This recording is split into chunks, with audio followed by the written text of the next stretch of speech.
not recording. Record. Okay, now I'm recording. Sorry about that. Yeah, I actually set up all this stuff like 3 hours ago, and then as I was getting started, I went to Twitch to just kind of because I usually have it up on my other monitor to just kind of monitor things, and I noticed Ian Brutalus was streaming, and so I watched his stream, and I didn't want to lose the fact that I set up everything, so we're gonna stream anyway. Here we go. Which one is it? That one. Okay. Oh, yeah, this may not be a full stream. We'll see. But I just wanted to, take advantage of the fact that I have all this hooked up. Why not? Oh, so we will continue to fight the Paramecium Empire. Very good. Now, since the last episode, in the last episode, we got the Goddess's Spell, which will allow us to get into the Kingdom of Kashuan. We also have, as our new friend, Mr. Gordon. He is he's the guy at the bottom. He is our newest recruit, and he's also the former second prince of the Kingdom of Kashuan, which had fallen after the Empire took it over. So I spent a little time leveling up Gordon a little bit. He's a little bit stronger. He's got his MP leveled up really fast, but his HP, not so great yet. So still working on him. But let's see, who has the most HP? Hang on. Okay, so Maria, you hang out in the front with him, and Mo and Ed will be in the back, and we will march our way down to Kashuan. So we're on our way to Kashuan to get the what do you call it? Just swing around. The thing that is called the Sunfire. Yes, the Sunfire, because supposedly the Sunfire will allow us to destroy the Empire's warship. We need to get the Sunfire and then just like stick it inside the warship, and presumably it will wreck it and everything will be great. So that's our goal. Oh, and in the meantime, Maria and Ed need to work on their magic, because their magic is not very good right now.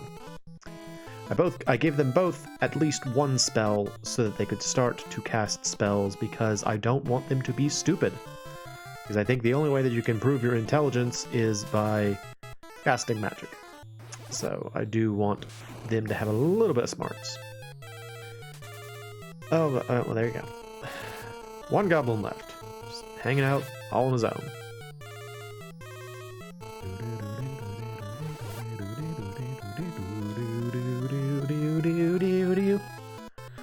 Do I think I can do this? Sure. Improve my soul. Improve my soul for later. There we go. I also took the liberty of rearranging their spells a little bit to kind of like group them better. This is why their spell lists look kind of weird. Did those things even attack us at all?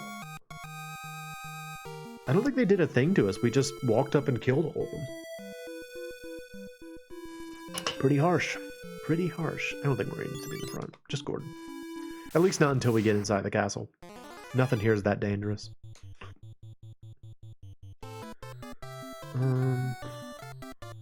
Fire!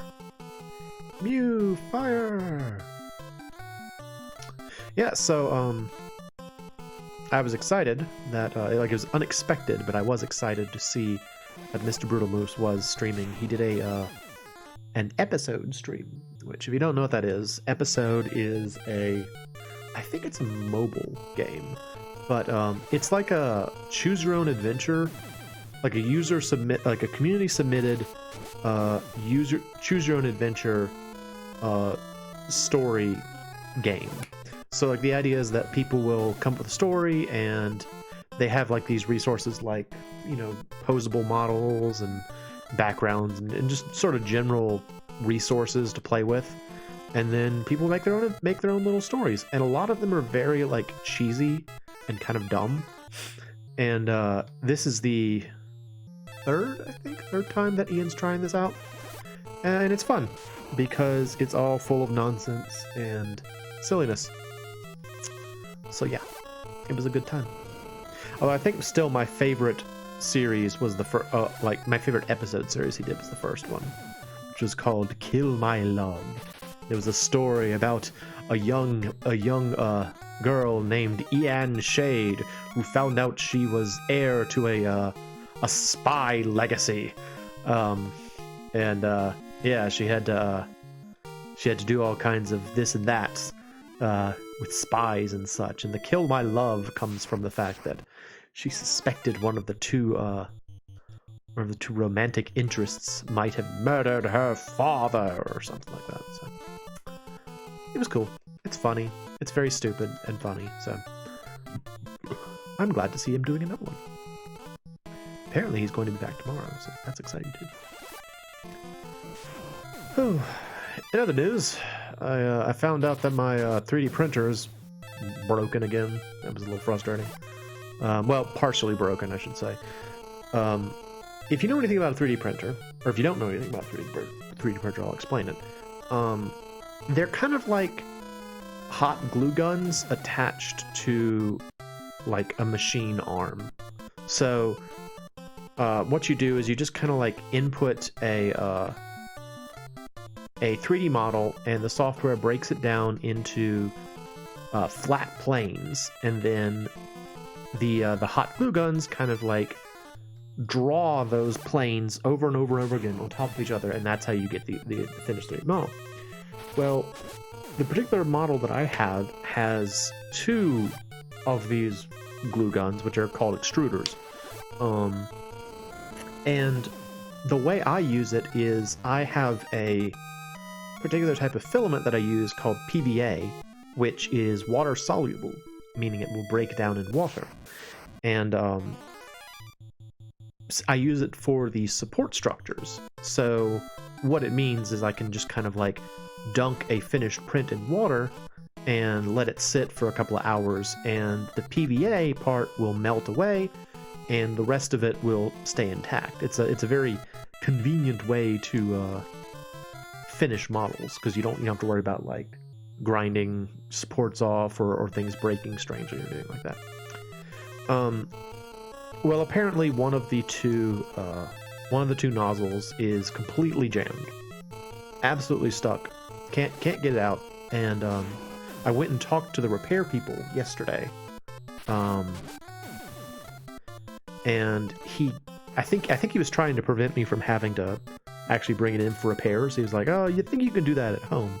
And so he explained what I would have to do, which was to kind of like take the whole thing apart to get to the nozzle itself. And then he said you can heat up the nozzle, and it will the stops, like the jammed filament will just kind of heat up and melt out the bottom. Well, I tried that today and it didn't work. So I think I am going to have to bring it in next week, which is kind of a bummer. Always hate that. Always hate when there's a kibosh on my 3D printing, because I do enjoy it so much. But I think they'll be able to fix it. I think they'll be able to take... Oh! These guys! We're to fight these guys out here. That's not what I expected. Everybody, cure them. Bring them back to life with your curative powers. There you go. Yeah, beat up on Gordon a little bit. He needs the HP. Ugh.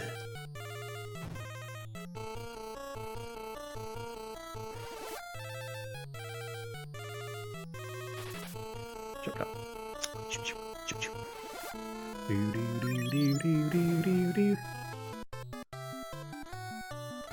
There's something really funny about the idea of curing a monster to hurt it. Yeah.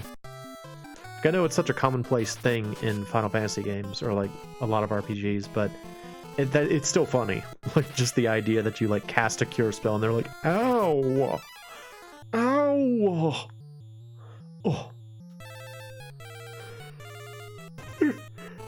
Yeah, hit him. Hit him, he needs the HP. Only in this game does that statement make sense. Hit that man, he needs more HP.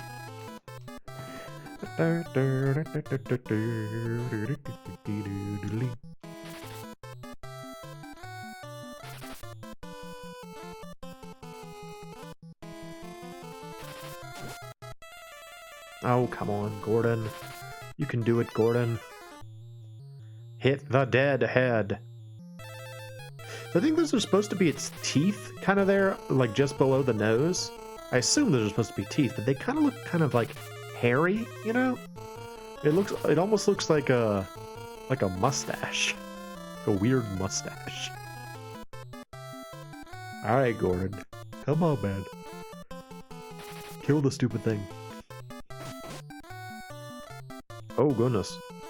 He better well get an HP boost out of this. Otherwise, I'm going to be very upset. Yay, yay! Okay, good. Good. Put him in the back room temporarily. Let him heal himself for the next fight.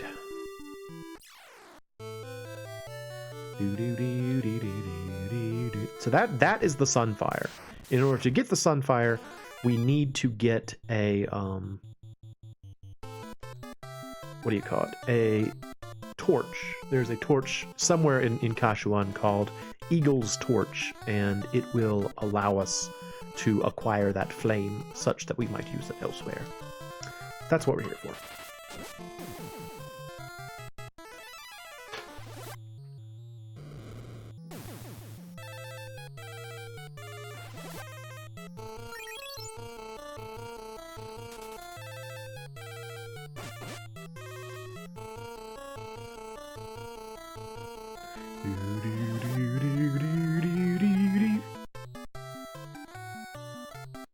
I will admit it's particularly frustrating in this game when an enemy runs away, like, that you have targeted with magic. It like, more so than like with a physical attack, I get frustrated about the lack of retargeting with the magical attacks, because I'm like, no, come on, man, I'm wasting MP on that. Don't do that. See you later.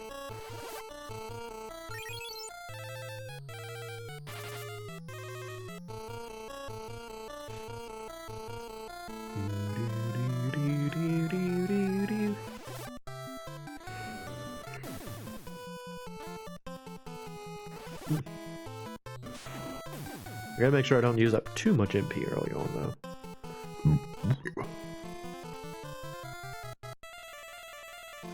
So we do have a whole dungeon to go through.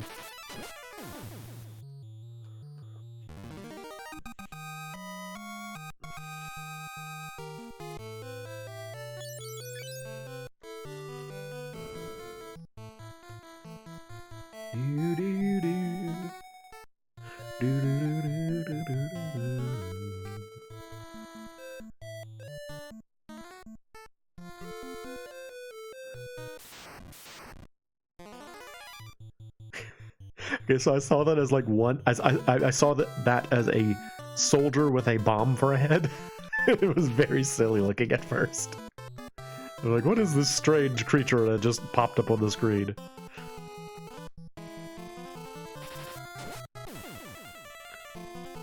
Oh yeah.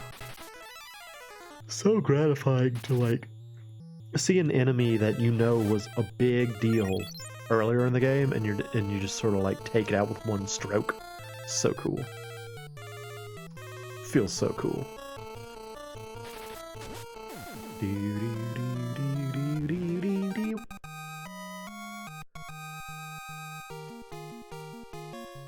Oh, very nice. Get that anecdote. Walking along, walking through this destroyed castle.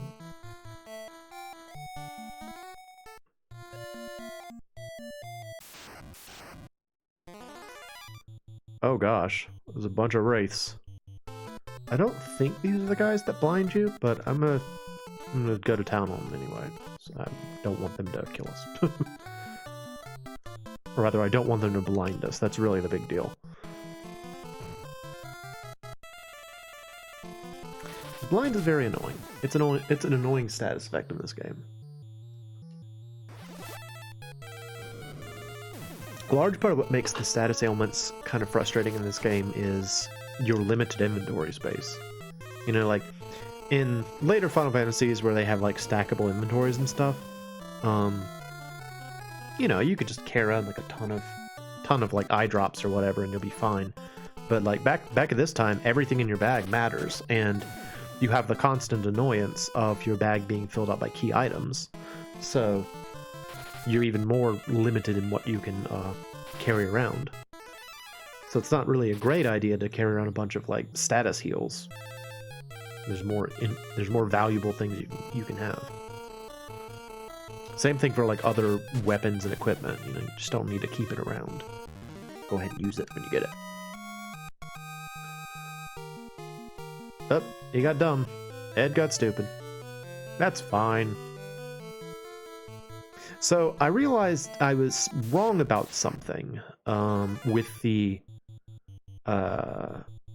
what I was saying about leveling up your physical attacks in the back row. It doesn't actually improve your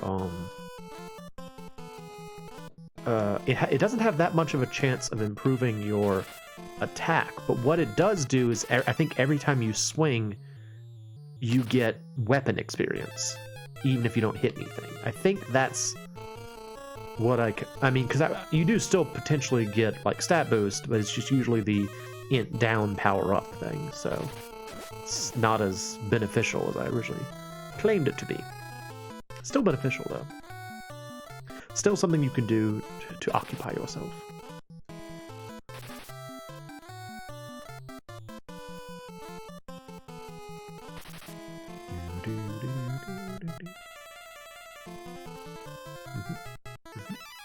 And cure yourself.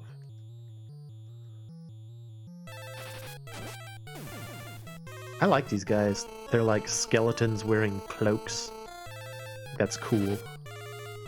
I have this fondness for like skeletons in armor. I think it's cool. I think it's a cool look. Like I like the various skeletons in armor from like Final Fantasy 12. They're pretty cool. I like those a lot. I don't remember who it was that mentioned it, but I remember hearing once someone talking about like, how do skeletons, like animated skeletons, stay together? What's holding them together? And you know, when I was younger, I didn't really think too much about like, oh, they're just held together because they're skeletons. But yeah, they don't have any like ligaments or anything like that, and oftentimes when you see them animated in games, they'll like kind of, you know, assemble themselves back together. And so I guess really the idea with like animated skeletons, and maybe this is the most obvious thing in the world to other people, but I only thought about it recently. Maybe the idea is that, oh, these are the guys that paralyze you and blind you. Okay, I don't like these guys. I'm gonna get a little fire. Yeah, like the idea is that with a skeleton, you're not actually fighting like the skeleton, you're fighting the spirit that is holding that together. So effectively it's kind of like a poltergeist, where the things that it's manipulating just happen to be bones. So like you could actually have, you know, a ghost that was like manipulating a bunch of I don't know, a bunch of kitchen implements, and it would be, if it formed itself into like a humanoid shape, that's the same thing as a skeleton, just using something other than bones. I just never really thought about skeletons as being like a ghost. I always thought of it specifically as like the bones, really. I mostly just associate it with being a bunch of bones. I don't know, that was something I realized the other day that I thought was kind of cool. And again, maybe it's the most obvious thing in the world to other people, but to me, I was excited about it. I was like, neat. That's neat. No, not him. Go back. Go ahead and heal yourself, because I think otherwise you will die.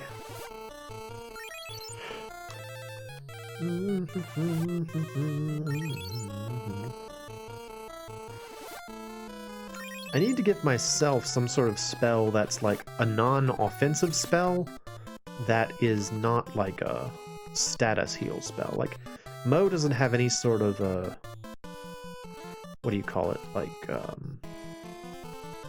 support spells, I guess? And I kind of want some support spells.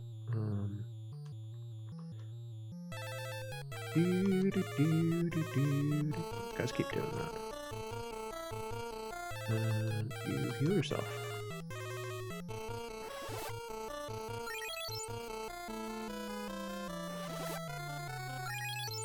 Defended. Can't touch me, I'm Gordon.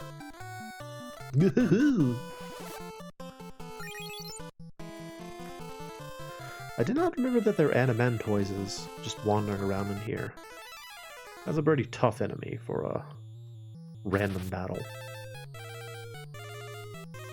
I mean, in just the previous dungeon, this guy was a boss. So, you just kind of have, like, the boss of the previous dungeon wandering around the next dungeon. That's a little odd, but...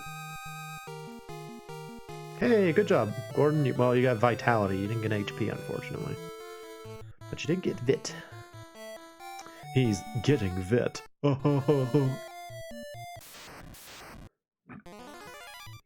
hello. The Shadow knows. Who knows what lurks in the hearts of men? The Shadow knows. Ooh. Oh, yeah.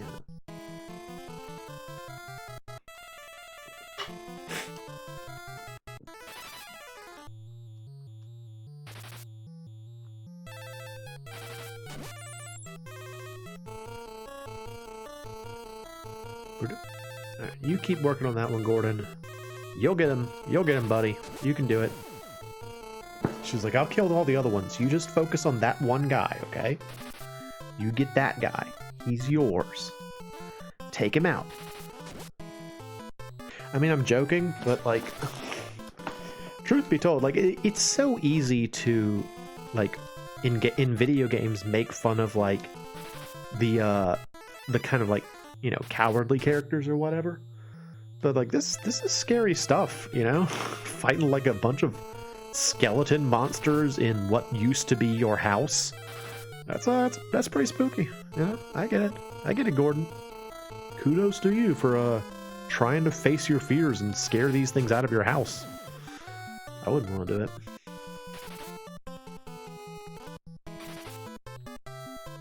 Come on, Gordon, you can do it.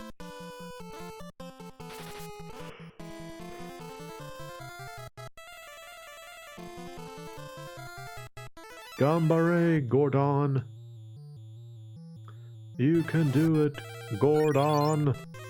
You and your white hair. He can't hit this shadow. Can't hit his own shadow. It's too dodgy. Curse you, Shadow.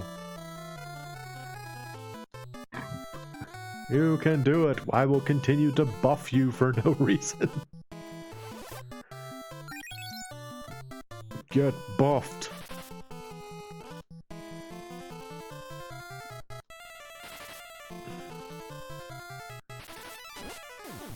Yeah, you see, Gordon, you could do it. You could do it. You just had to put your mind to it, buddy. Alright, what else we got going on here? What's down?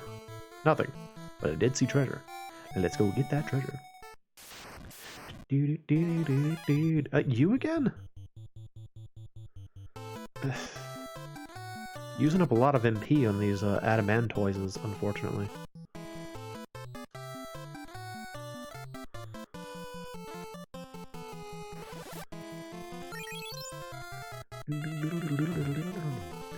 Oh. It's a strong hit.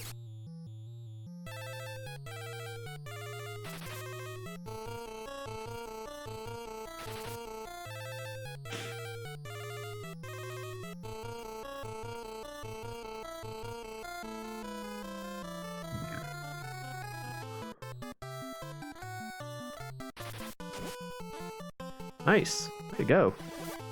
It seems like only a critical hit will actually affect these things. So, even then, it only barely hurts it. Really, it's mostly magic. And this is the reason that you, at the very least, get all three elements for your party early on. You want to be able to handle enemies that only have magic susceptibilities. There's a bunch of those in this game. Like the flan monsters only take damage from one of the 3 initial elements. Doggone it, Gordon didn't get anything for it. I thought he would. Got a gold shield. Now they're monsters. Oh no, rats! Oh, rats! They're here. Look at their silly mouths. It must be a full moon because the were-rats are clearly rats. Normally they're just dudes.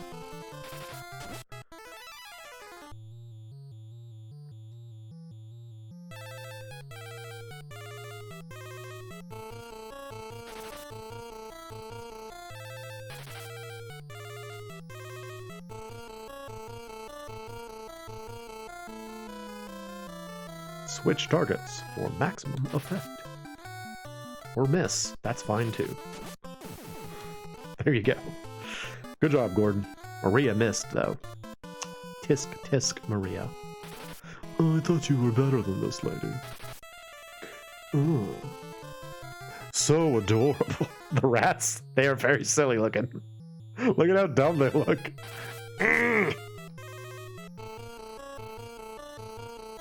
Oh, you were there earlier, Cyber. What'd you think of that there, Ian stream? That was fun, wasn't it? I like the episode streams.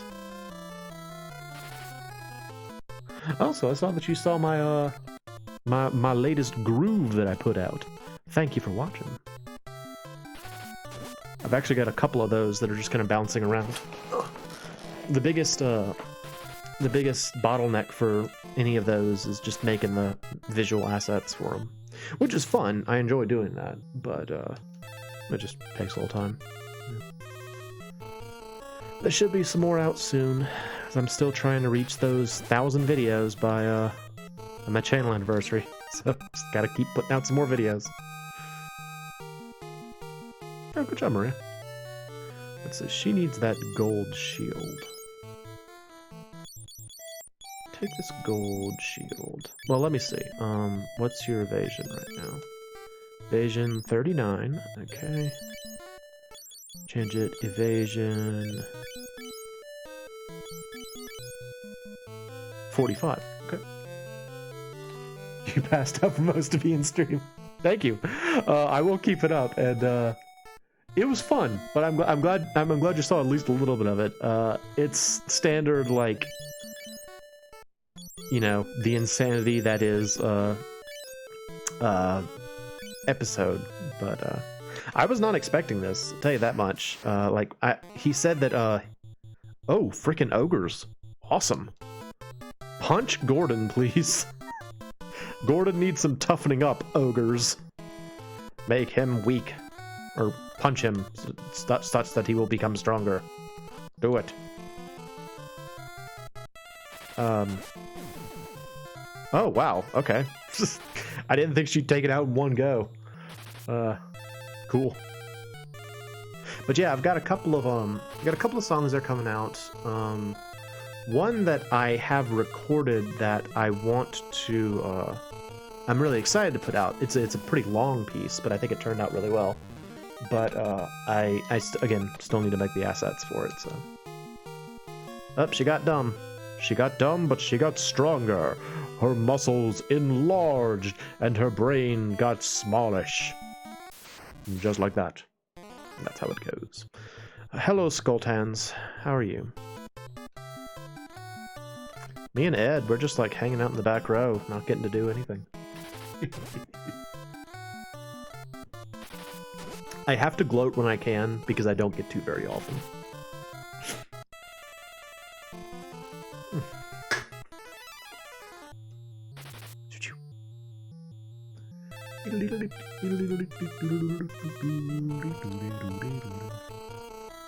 Yeah.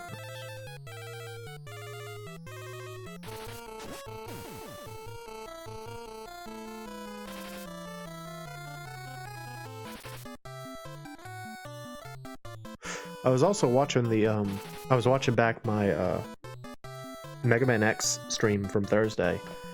Boy, the PSP game volume was way louder than I thought it was. Apologize for that. I guess the audio was balanced for this and not for the PSP. Actually, let me check.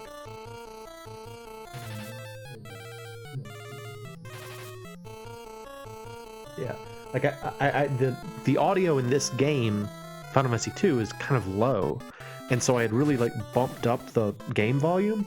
And then when I was listening to the PSP one earlier today, I was just like, everything was so loud. The explosions were like super loud. I was like, oh my gosh. So I apologize for your ears, but I hope you enjoyed it anyway.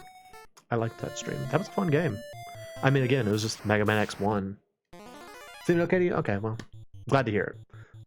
It was loud when I listened to it, but maybe I was, again, maybe I was expecting the volume in this game, which is not super loud, so it was just a bit surprising there.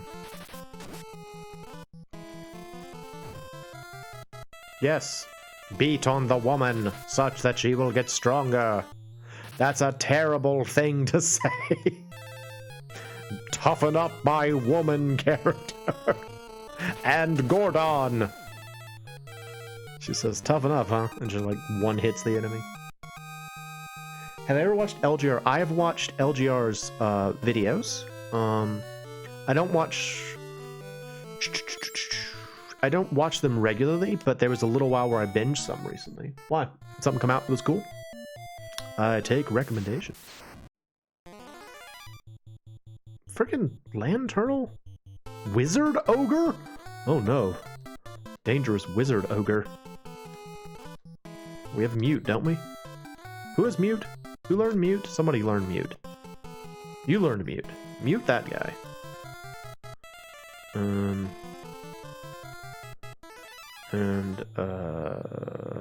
don't know. Swing your weapon, I guess. I liked LGR's Tech Tales a lot. Those are cool. Like, he did an entire episode about blue LEDs. I had no idea that blue LEDs were like anything compelling, but he did an entire episode about blue LEDs, and like apparently it was a big deal when blue LEDs came out. Hiding in his newest video, he gets a chance to use a rare Sega gyroscopic cabinet. That's awesome. I'm gonna have to look at that. The latest video was something about like a convention or something, wasn't it? Like a tech convention. I'm gonna have to check that out. I love that idea. So it's like it's a cabinet, and you sit in like a gyroscope. Wait a minute, I muted this monster, and it's still casting spells on me. What the hey? How does that work? So it's like a gyroscope. It's like an arcade attached to a gyroscope. That's. Thank you for letting me know. I'm gonna check that out. I have no idea what. Like, I mean, I'm trying to picture it, and I'm like, what would that be? I can't think of what that would be like. Huh. Gyroscopic cabinet. I'll tell you, one of my favorite things that LGR has done are all of his collaborations with Pushing Up Roses. Those are some fun content. I really like those a lot. Like the what do you call it? The Colonel's Bequest. Very entertaining. It was very, very entertaining.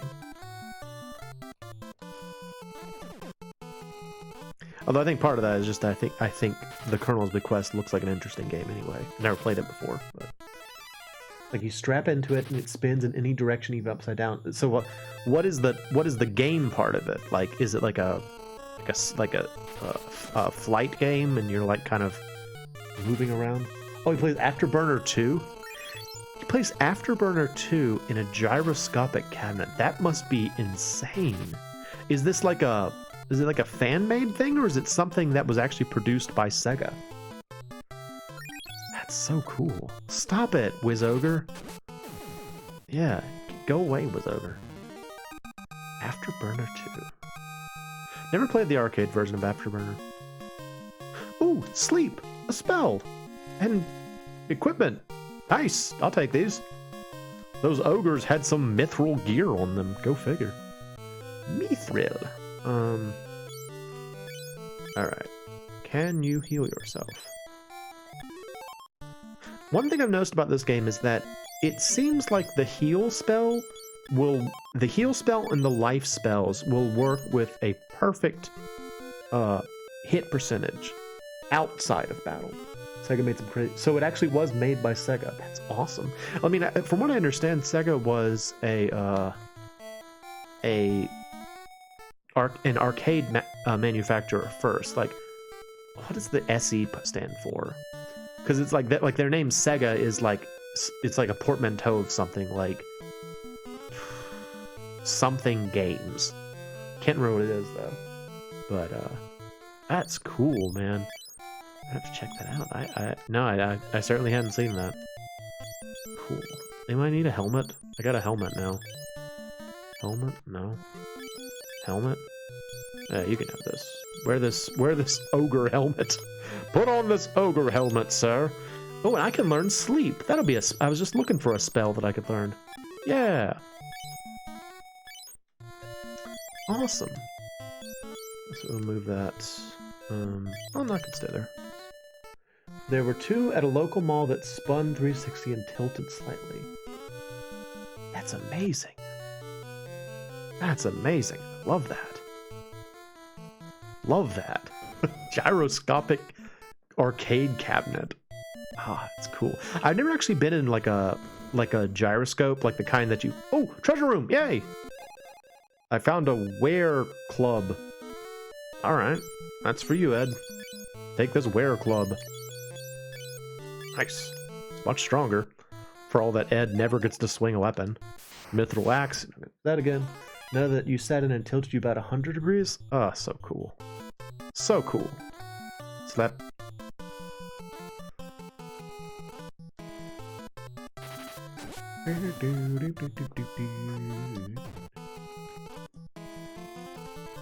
I'll have to check that out. Yeah, like, I have nothing against LGR. I think with LGR's content, it's another one of those situations where, like, if I had started watching it years ago, I would have kept up with it. But there's, like, so much LGR. Like, he's produced so much content that I'm just sort of like, oh, this is intimidating. It's daunting. There's too much content here. What do I do?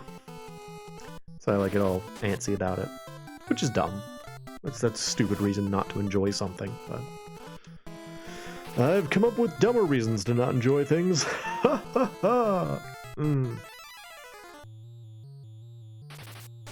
Kill.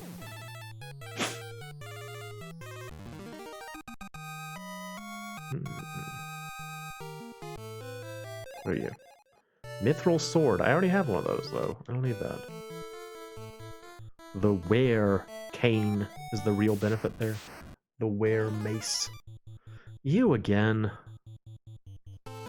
We're gonna have to leave just so I can get some MP back. I'm out of MP. It's a bit of an issue. I'll try casting other spells on him, but I don't think it's gonna do anything. I think he really only takes damage to that one type of attack. Right? Yeah. Barely anything. Tain't worth it. Tain't worth it. Nope.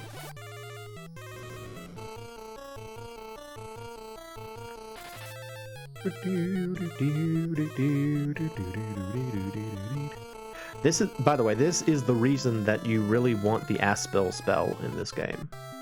Is because, you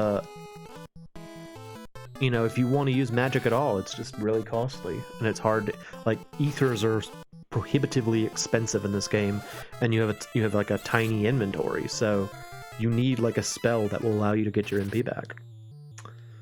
So once you get to the point in the game where you can start to fight the wizard monsters, that's when you start trying to get Aspel. And actually, we're almost to that point in the game. I think the next phase of the game is we get to, oh, what's this? Sega was originally Service Games. Okay, yeah. Started by an American in Japan to sell games to military peeps stationed in Japan. That's really cool. Neato. I love learning stuff like that. Love learning stuff like that. Yeah, okay, let's exit for now. Exit real quick, and then take the chocobo back to the Let's see. Actually, we'll let Gordon heal Ed in the next battle. Check the Chocobo. Chocobo, Chocobo. Bocacho, Chocobo. There it is. Chocobo. Hello.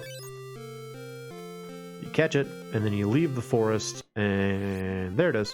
Whee! It shakes its butt. Look at it go. Now,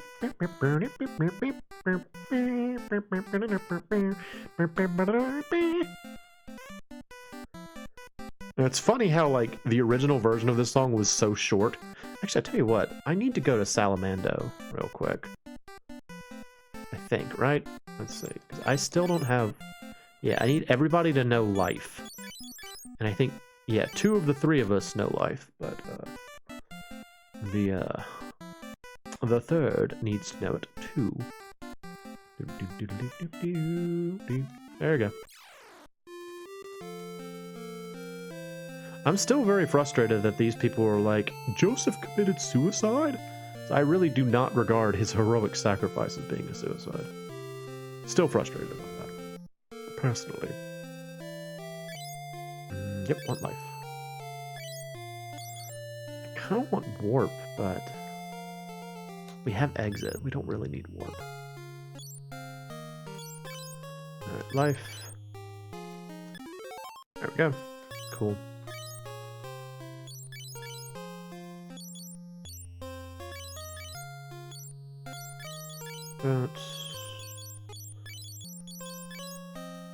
Okay, cool. Now I need to go sleep at the inn. Actually, no, I need to get... Go quick in there. I need to sell some of the stuff I got. This, yep, get out of here, yep. Yep. Selling stuff, selling stuff, selling stuff. Get out of here. Some of these antidotes. Antidote, antidote. Keep the eye drops. Cool. Alright. Gradually getting stronger.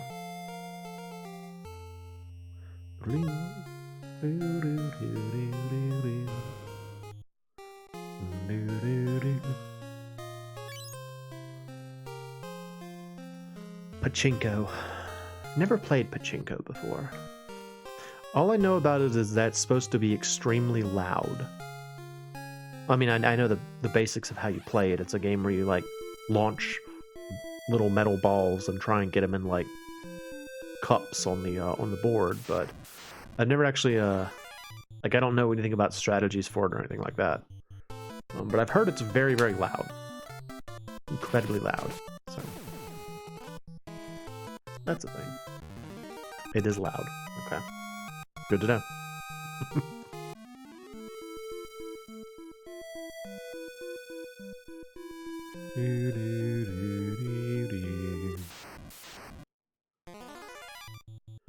Guys, I don't really want to. Let's just leave. Can we just leave? I don't feel like it. No. Come on. No. We don't want to fight y'all. We don't want to fight you. Let's just leave. You can't even hurt us. You can't even hurt us. Yeah, y'all are running away. Enemies are running away. We're trying to run away, but they won't let us. Noise is part of the peel, like popping bubble wrap at high speed. I guess I could see that. Oh, good. There we go. Slowly back away.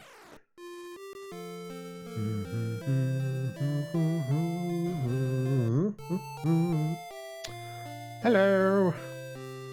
Yes, take me to Kashuan. Cool.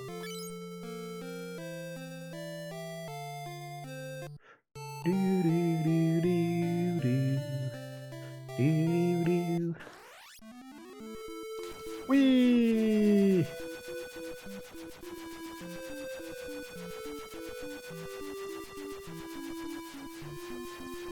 You know, if I remember correctly, I don't think you ever actually get access to an airship in this game. I think you always have to pay for it like this. I think it's always like a taxi service. Well, there's the Death Angel again. Death Angel. Ow. Ow.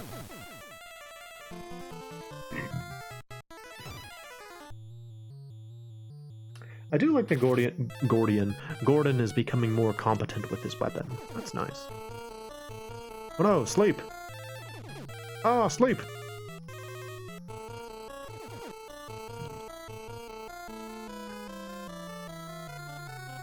It's up to you now, Gordon. Oh, wait, no, she woke up too. That's fine. Never mind, it's no longer up to you.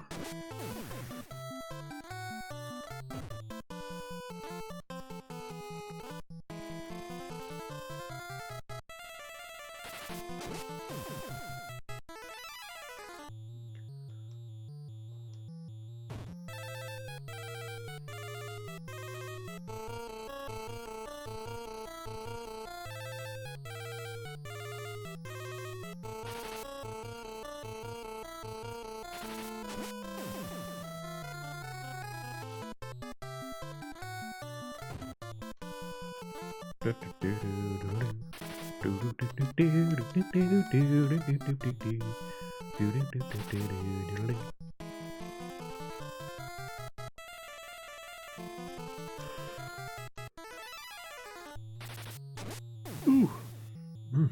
Excuse me.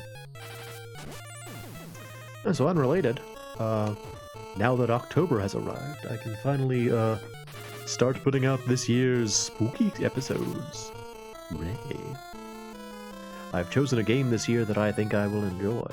Oh yes, I'm very excited about that. The only problem with October is that it also since I feel like I need to put out the spooky stuff in October, a longbow. Alright, sure. It means I have to kind of like put everything else I was doing on hold. So like I had 3 series going and they're just gonna kind of be on hold until October's over. So probably not gonna be upset about that, but we'll see.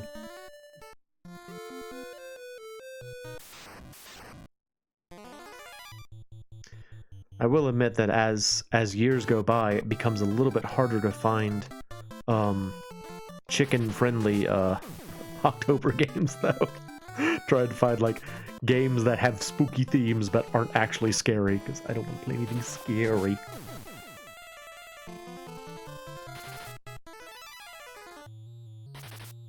Although I did play Clock Tower one year. That's kind of scary, yes. More scary for the person playing it than for anyone watching it, admittedly.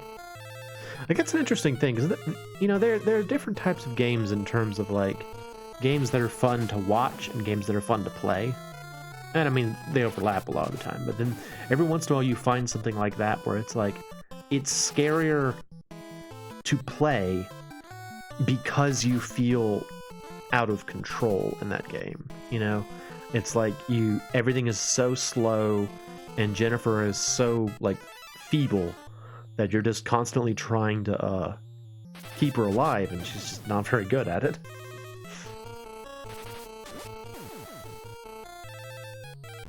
Jennifer Simpson. Nice. She got strong, but she didn't get stupid. Good job, girl.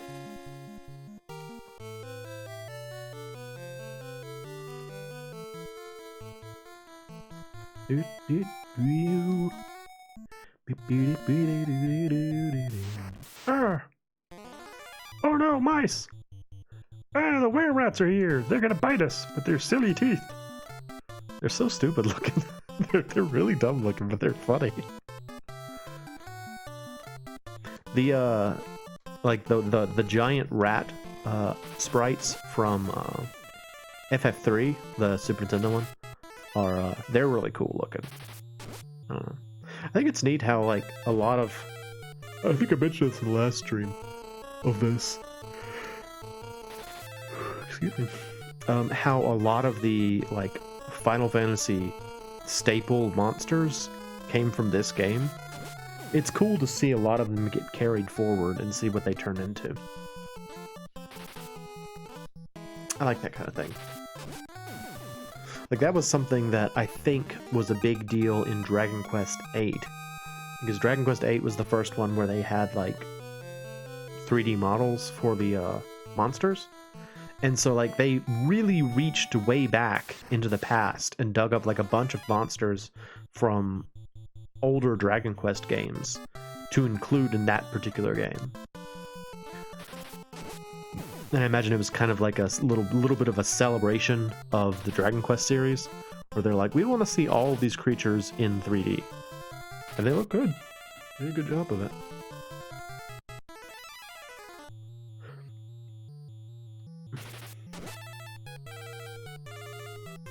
Get him, Gordon! Good job, Gordon. You beat the ogre.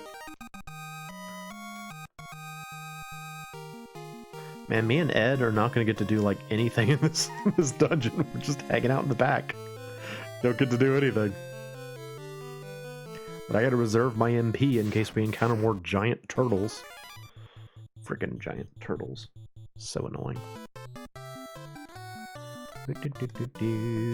Oh, how'd your darning go? Did you finish putting on that patch, Cyber? Remember you were putting on a fancy patch on your jacket the other day. Also, I don't think I actually found out what the patch was of. I just found out that you were putting on a patch.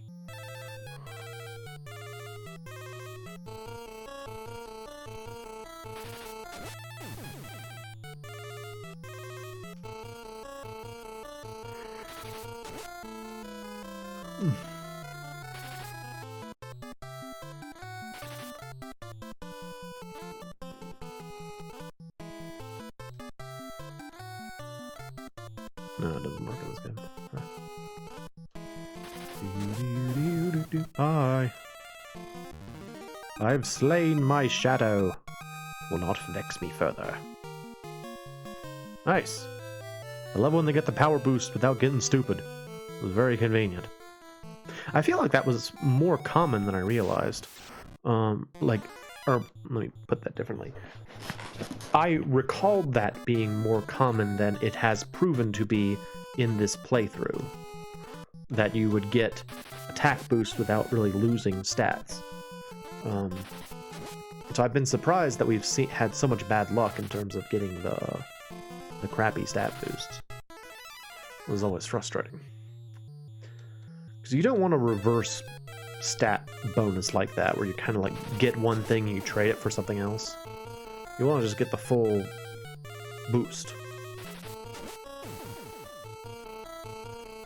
That's like there was a honestly pretty terrible RPG I was playing one time that had like a romance mechanic in it, where you had like the protagonist had various romanceable females in the party. Successfully turned it into a patch, and it's tacked it on, but it's a little misaligned. So what was it? Like, what was the thing you were putting on as a patch? Like, you told me it was like a cute little patch, but I don't know what it was of. But good job, by the way, putting it on. Good for you. I know nothing of sewing, so I would not know how to do that. Oh yeah, so it was like a terrible RPG, and there was romanceable options, and it was one of those things where, like, anytime you did anything, you pretty much had to, like, choose your camp, you know? Like, if you made one girl happy, all the other girls would be unhappy. And so I remember just getting really stressed out every time any kind of, like, question came up, because it was like, I don't want to make everyone unhappy by every decision I make. It was just not a very fun experience. Apparently moving it. Okay, cool. I remember you said you're putting on a patch, and then you're gonna make give your jacket like cuffs, like a CD uniform. That's a good question. Do you pronounce that word from Final Fantasy VIII? Do you say it as CD, or do you say seed? Because, like, growing up, I always said CD, and I feel like I feel like I hear more seed nowadays, just like the word. I don't really know which one's correct. I mean, it's obvious that there's a relationship between the fact that the school is called a garden and the students are called SEED, but I've never known how to pronounce it, so curious how other people do.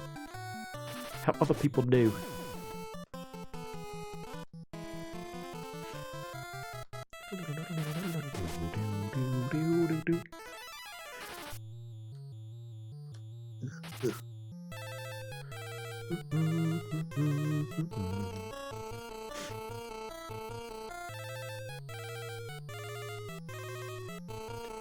just trying to get Gordon to beat that one Wraith.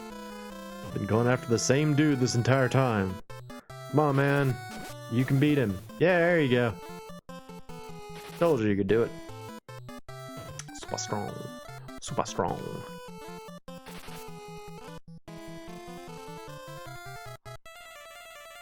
Oh, there's another question. There's a general audience question. So, on Thursday, we finished Mega Man X Maverick Hunter, or Maverick Hunter X. So you found a bobby pillow in a clearance bin. It was a pink with rainbow stripes, a unicorn headphones, musical notation, and most importantly, a cassette tape. Oh, that sounds cool. Cut out the tape and made it a patch. Very nice. That's a neat thing.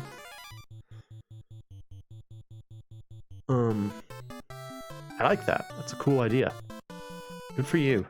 I like crafty stuff like that. Yeah, so we finished Mega Man Maverick Hunter X on Thursday. Would people be interested in seeing the Vile campaign? I don't know anything about it. I assume it's just playing through Mega Man X as a different character. But, you know, people are interested in seeing it. I'll do it. Otherwise, I've still got to figure out another game to play in conjunction with this one. I was thinking about maybe playing either Super Mario 3D World or Super Mario 64, both of which I have not played in some time. And I've been watching a lot of like PB and Jeff, and I watched through both of those series recently, and they kind of made me want to play one or the other. So, another idea. Something else.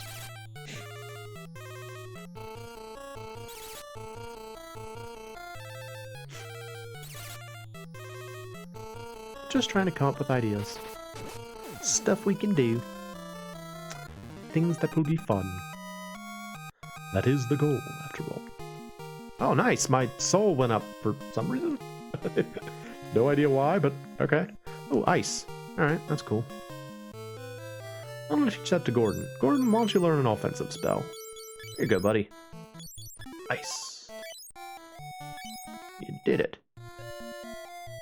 Yeah. Blip, blip, blue. Super Mario 64. Practice that backwards long jump.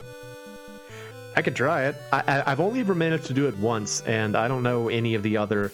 You know, it's a funny thing, like... It's a funny thing how often I say the phrase, it's a funny thing. It's a funny thing how there's some, like, abilities in Super Mario 64 that have become sort of more... I don't know if in vogue is the right way to say it, but,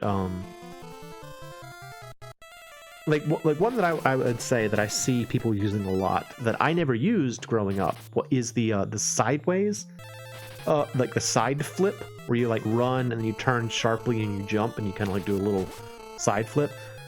I almost never used that. I would usually use either the back flip or the double jump, and it's interesting to me how common that is. I did it once. Yeah, I did it once. I mean, it didn't help me. I did it and it kind of like threw me into a wall, but it didn't allow me to clip through anything. But I did manage to throw myself into a wall. I want to say there's also a place where you can like you can scale the wall of the outside of the castle with like wall jumps. I also never figured that one out, but I remember way back when there was a it was like a Nintendo Power competition where they sort of gave a competition to see if people could figure out how to get on top of the castle in Mario 64 without using the cannon. And they one person did it using that kind of like wall jump technique, which again I don't actually know how you're supposed to do that, but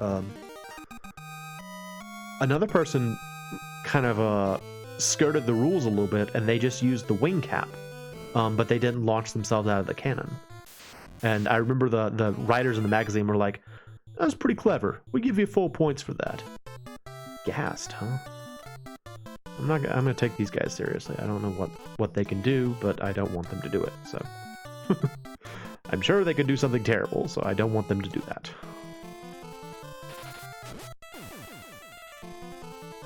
Now, why is it that Moe, who is the resident mage, has the least MP?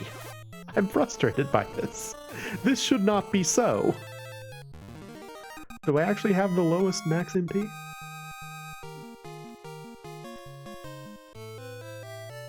I do. I have the lowest max MP, and I'm the one that's supposed to be casting the spells. I am frustrated by this.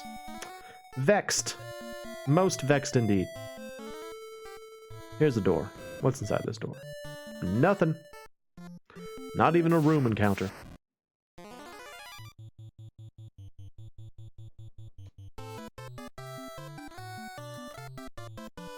Just kind of generally weaken them.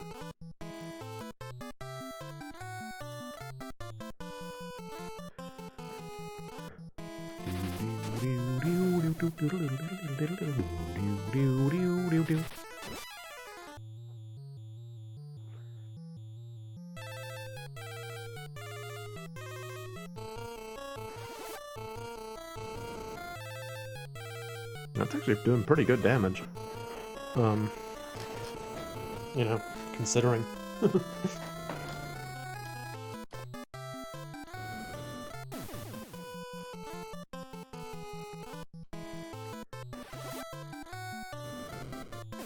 Ed's gonna show me up. It's like, yeah, but I weakened him first. Whatever, Ed. I weakened him first. You don't get all the credit. Freaking Ed. So good. So strong. Strong. Strong, Ed.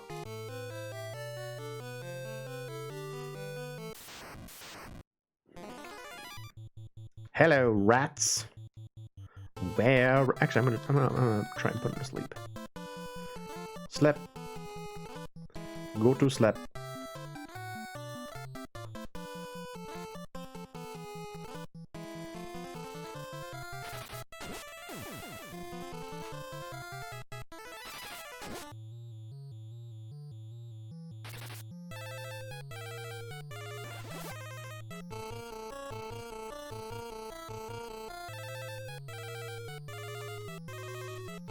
Keep practicing sleep.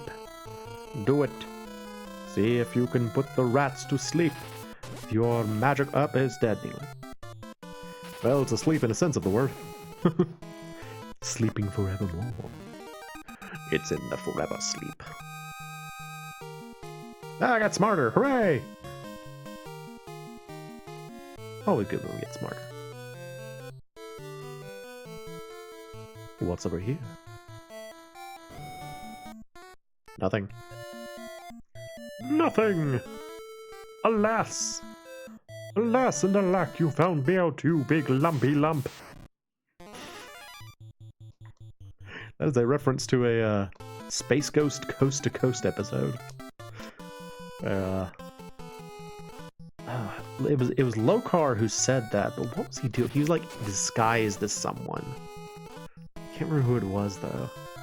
I'm sure he's like, you found me out, you big lumpy lump. It was very dumb, but funny. I loved that show.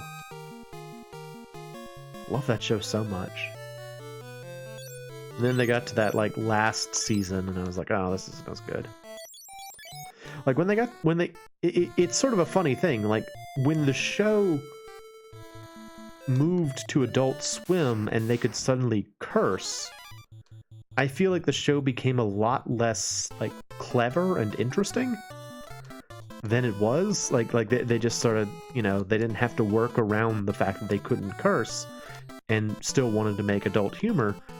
And so they just started like cursing, and it's like, oh, well, this is a lot less clever and inspired. Sounds like Lokar? Yeah.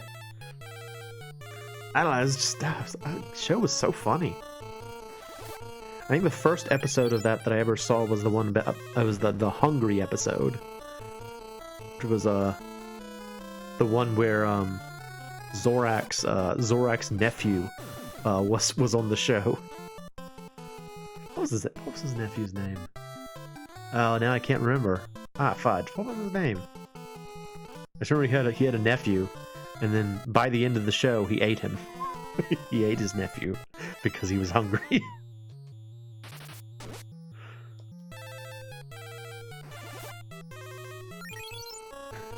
Zoo-Rack! Hey, Zoo-Rack, over here!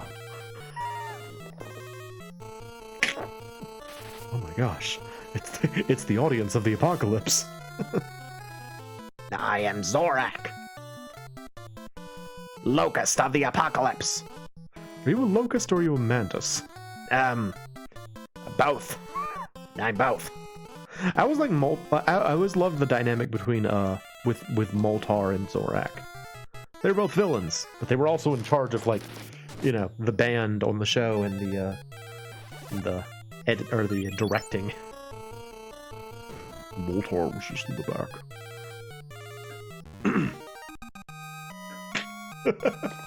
Oh, now I'm thinking about Space Ghost Coast to Coast. Why did Ed's HP go up? Oh, he did take a lump. Never mind. Or his vitality went up. There was an episode where a cow came on the show, and the cow was talking about how he needed to get, you know, better, or Space Ghost needed to get better employees. He had a beekeeper as his director. And like, you got this bug and this beekeeper, a beekeeper. You need better guests on this show. Burt Reynolds. That was like the end of the episode. He just a cow saying the name Burt Reynolds. Burt Reynolds. And then oh, so good. I loved that show. Oh, it was so good.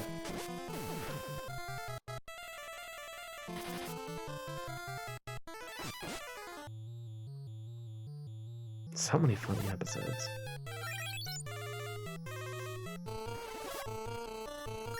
I think that was the first television show that I can recall actually having watched every episode of. I think that was the first show that I ever actually spent time making sure I had seen every episode of it. Oh, the first 5 seasons.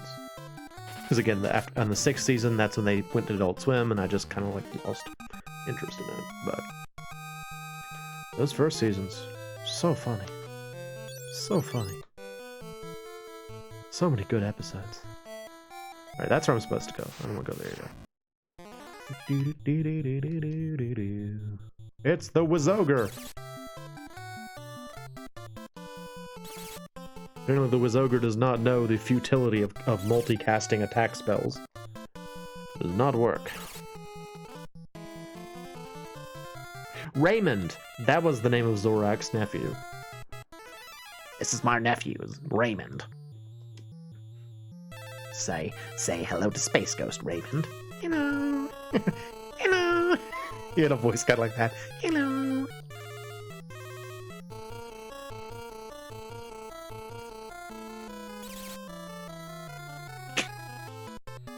I'm gonna have to go watch it now. Probably after this stream, I'm gonna go binge some more Space Ghost episodes. I love it.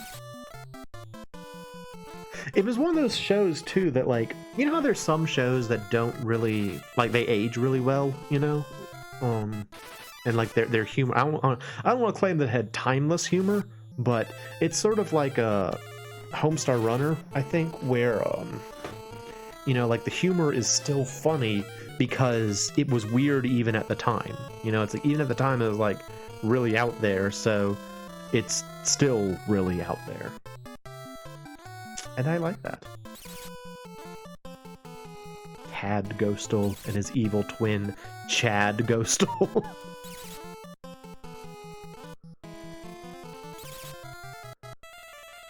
Unrelated, have you ever actually seen the original Hanna-Barbera cartoon Space Ghost? It was kind of dumb, but it was cool. And like one of the coolest things about it, I would say, is the designs for like the various aliens. Like it has this kind of the same impact that like the Herculoids have, where like it was really creative concept of like weird alien creatures. Beefaroni or beefaghetti? Beefaroni, I think. But I remember there was a like long after Space Ghost ended and they had the Brack show. There was a bit where like Brack and Zorak were singing about beef logs and cheese logs, and I can recite most of that for you. But the Beefaroni and Beefaghetti, while I remember the heated debate, I don't really remember I don't remember who was arguing for what. I just remember they were arguing. Beefaroni. Beefaghetti. Beefaroni. Beefaghetti. Yeah, it must have been Moltar and Zorak, I guess. Space Ghost was one of your favorite cartoons as a kid? That's awesome. Like the real Hanna-Barbera cartoon? I only ever saw it a couple of times. Usually when it was just kind of like randomly played on on Cartoon Network, and I did really like the design of it. It kind of reminded me a little bit of Spaceman Spiff, the Spaceman Spiff cartoons from Calvin Hobbes, where it was just like really interesting and creative. Like I liked the way that the artists envisioned space aliens. I thought it was really cool. So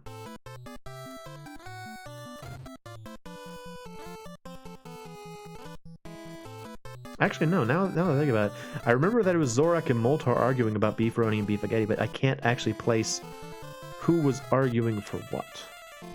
Because I could see it either being Beefaroni, Beefaghetti, Beefaroni, Beefaghetti, or Beefaroni, Beefaghetti. I was like, either one makes sense to me. So I'm not really sure who was arguing for what. One thing I do recall, though, from the show was that, like, once you actually... Like, I was, again, more familiar with the Space Ghost Coast to Coast than I was with the show. So, like, when I actually saw an episode of the show, when I saw, like, Zorak doing more than, like, the, you know, couple of poses that they used for for Space Ghost Coast to Coast, I'm like, oh, he can move that way? It was very shocking to see him doing things other than those couple of poses that they used.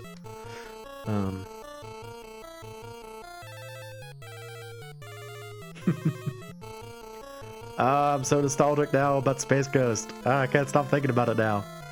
So good. There were some other good episodes. I liked the twins episode. I liked the that was the one where they had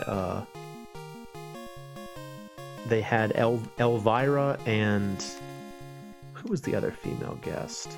But they had like two female guests, and like each time Tad or Chad would have to leave the set, there was like they got like a small child, like an 8-year-old, to say whoosh every time he left. So it would just be like whoosh, and they like fly away, and then the other one would come back and he'd like reject. Like one of the girls was Space Ghost type, and the other one was Chad Ghostal's type. So they kept like asking to swap guests over and over again. So funny. SGCC appeared like a fever dream at random late night moments on TNT. I flipped my fudge. Yeah, I get that. So good. Wait a minute, does Gordon now have... Yeah, Gordon's got over 200 HP. Holy crap, and I've got 317 HP. I'm awesome. So good. Good for Gordon, though. It makes me happy to see Gordon, like, leveling up, because this whole, like, adventure of going back to Kashuan is sort of supposed to be like a... I don't know if coming of age is the right phrase, but it's supposed to be like him proving that he's capable. So it's nice to see him capable. Go ahead and heal everyone now. Oh no, I should do this in battle. Never mind, don't do that.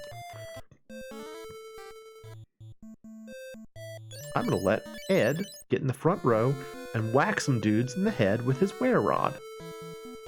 That sounded dirty, but I don't know how to make it in a way that it doesn't sound dirty, so I'm just going to leave it. Adamantoys.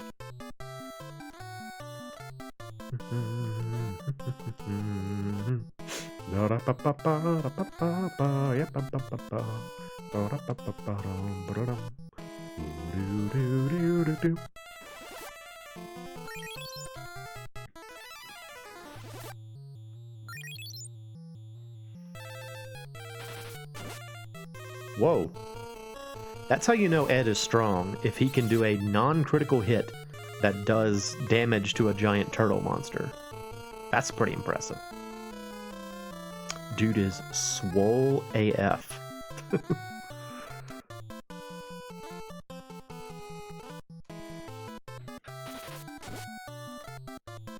Maria is also swole AF, apparently, but that was a critical hit.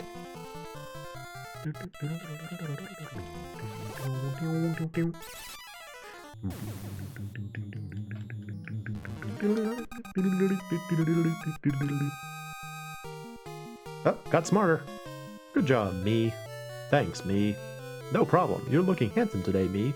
Why, thank you, me.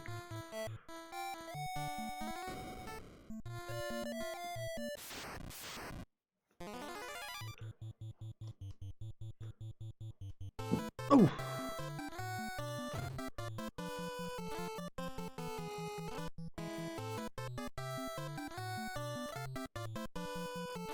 Honestly, this is a bad fight for us. Can we just run?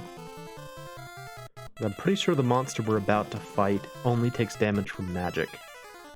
And I think it's only from one particular element, which means we're going to be stuck if I run out of MP. Get us out of here. Chewie, get us out of here.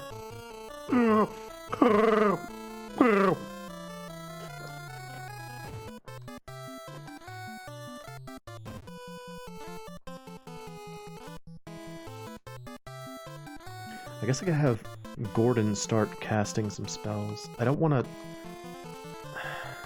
use up my MP. I need that. Yeah, start tossing some spells, Gordon.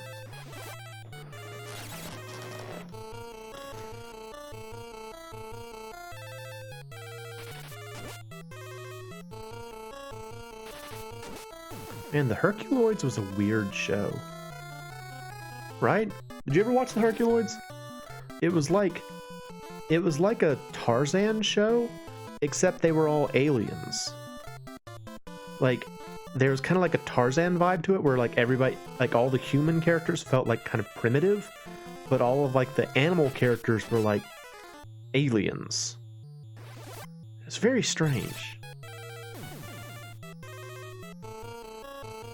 And there was like that like armadillo rhinoceros that could shoot like plasma balls from its nose, and there was the forever backlit gorilla who was like supposed to be like a rock gorilla, I think, but he always looked like he was lit from behind, which was strange.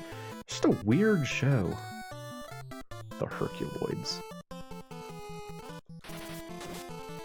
Not that I watched a ton of it, but I just remember it. Oh, that was a good episode of Space Coast Coast to Coast. Was the episode where they tried to get Birdman to be the host for a little while, and Birdman is powered by sunlight, meaning if he's out at night, it's a bit of an issue. It's like throughout the recording, he just kind of kept getting weaker and weaker. So, you know how all those Hanna-Barbera cartoons had that group running animation? Yep, I do.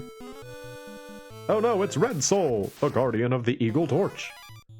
There he is. I remember there being more than one. All right, fire. I don't remember what you're weak to. I just remember it's some sort of magic. Bolt. Fire. Ice. Oh, the Herculoids group run was insane. I can see that.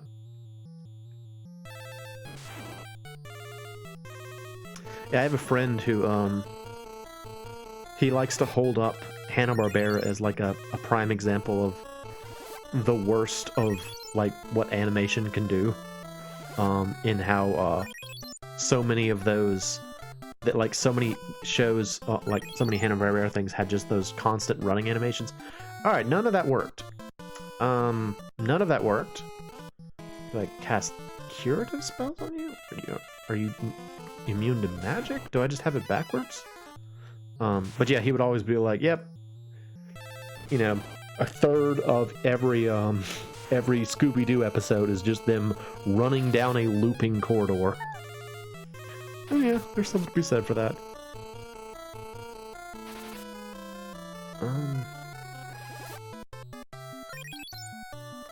No, that hurt. That doesn't hurt him. How do I hurt this guy? I don't remember now. None of what I did hurt him.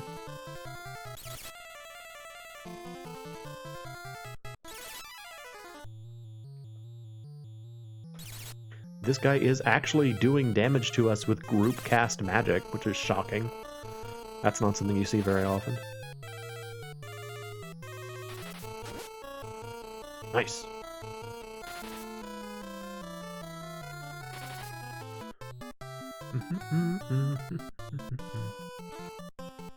Alright, well, let's cure ourselves a little bit.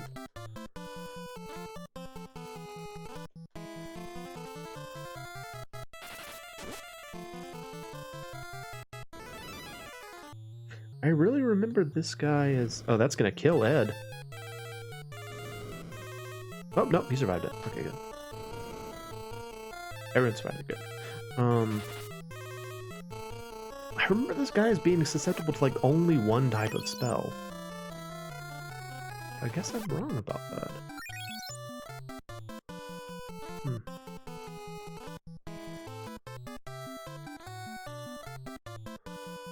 Start shooting arrows, see if we can help.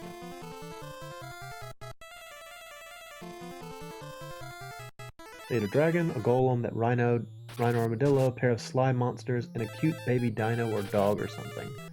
I don't remember the baby dino or the dog, nor do I remember the dragon, but I do remember, I guess the golem is that, like, backlit gorilla thing that I remember. And I remember the two blobs. The blobs are cool. I like both of them. Weren't their names like Blip and Bloop or something? Something like that. Something stupid. I remember it was something dumb.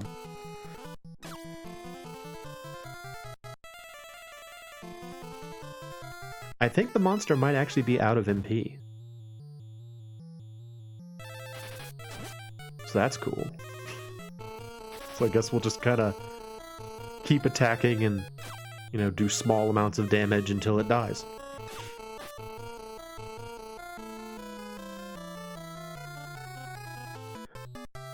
Now I'm wondering what I was thinking about in terms of the,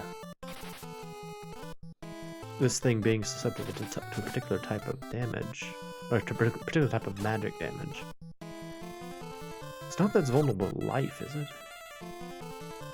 Might have looked that up after the fact, just to see if I can remember what these red souls are vulnerable to. Because they come back as like a standard enemy later on, as you might expect.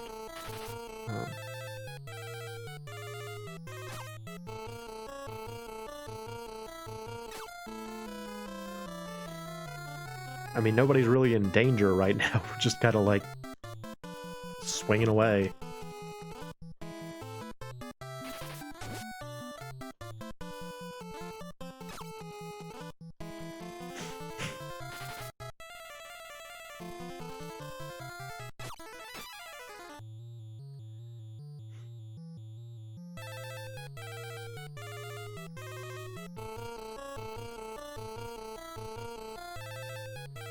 We'll try to level up our MP while we're at it.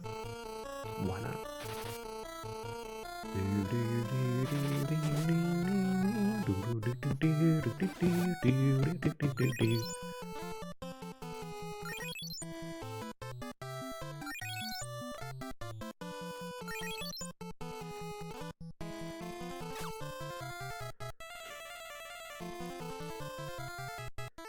Keep going.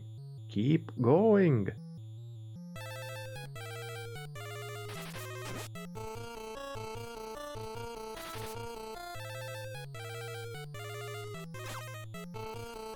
Kinda makes me wish I hadn't put Ed in the back row right before this fight.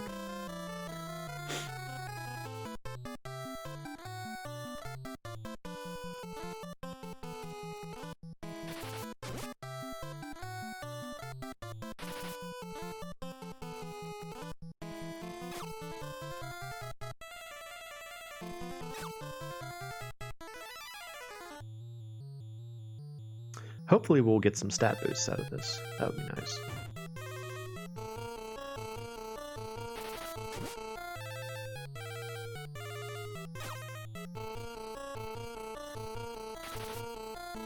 Here's another question. Okay, so you're looking at this red soul sprite.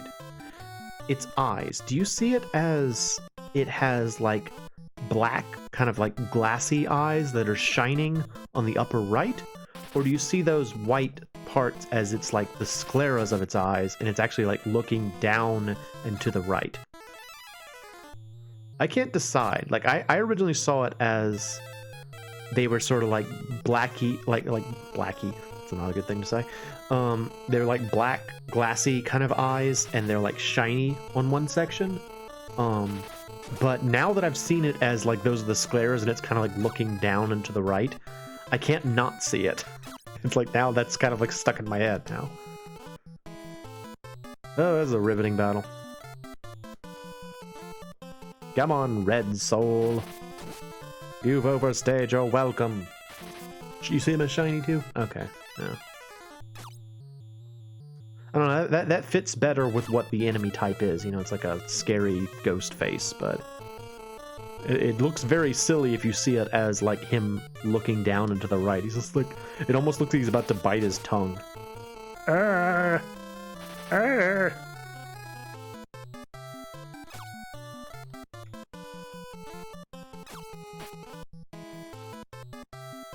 Boy, this thing's taking forever. If I didn't think I would restore some of its HP by doing so, I would try out spells on it again, but I don't want to heal it at this point.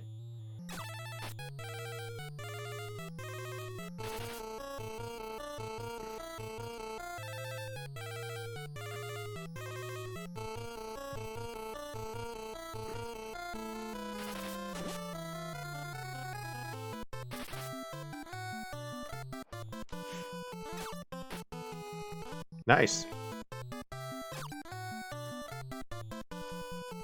It's like I just shot a ghost with a bow and arrow. Awesome.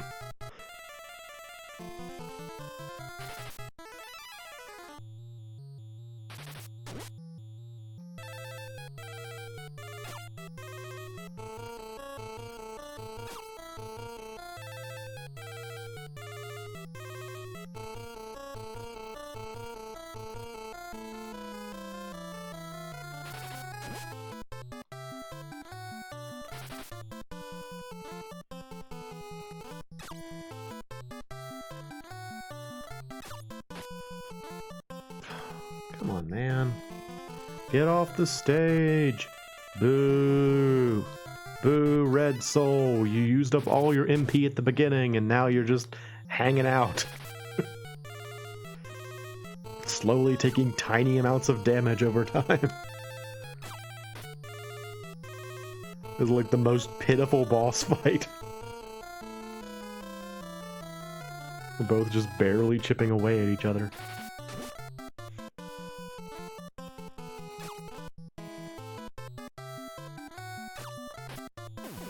Okay, good, finally. Thank you. Thank you, Ed. Edited that monster right out of there. Nice, nice, nice, nice, nice, nice. Oh, Gordon didn't get anything. That's a shame. Look how much HP I have. I'm so buff. You don't even know. Look how buff I am. Oh, so buff. Alright, somebody heal us. Heal.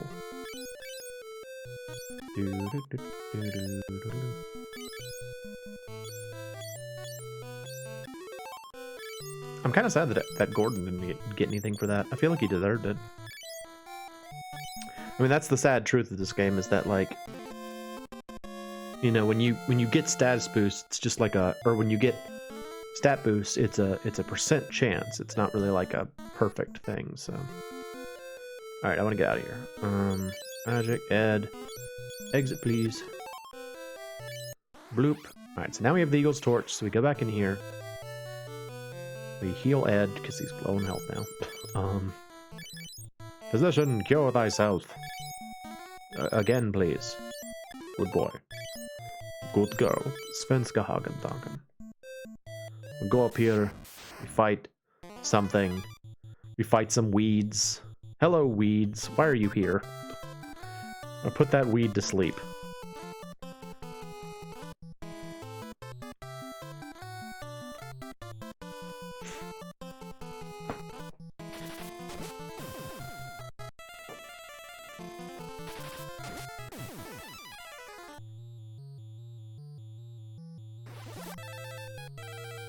Nope, didn't work. It gives me something to do, though.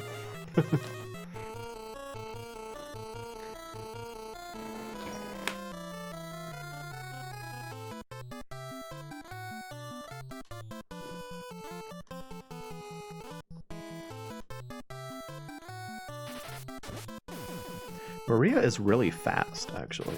I should check what her speed is. She seems to be way faster than everybody else.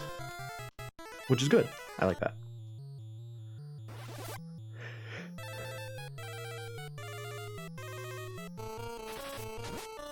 Sure, sure.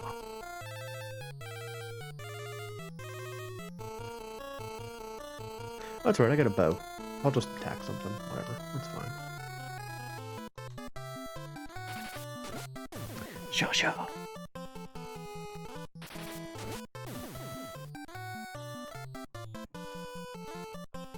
This dungeon has taken much longer than I expected it to, if I'm being honest. Kind of thought I'd be through here faster than this. Part of it, I think, is just because we were trying to level up the HP of Maria and Gordon. It just wasn't happening, but... Let the sun flame burn. What if I use Eagle's Torch? Sun flame is taken.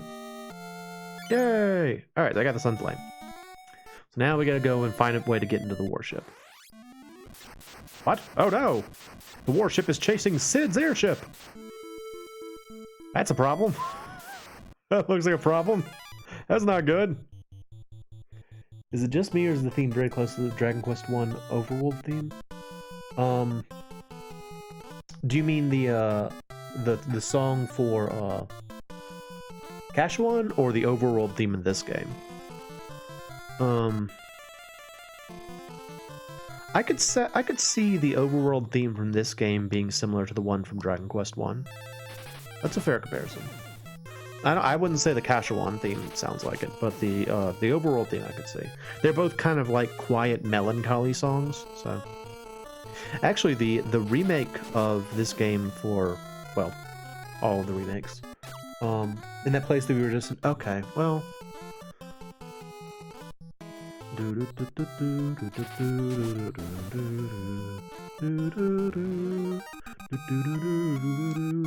That's Kashuan, and then.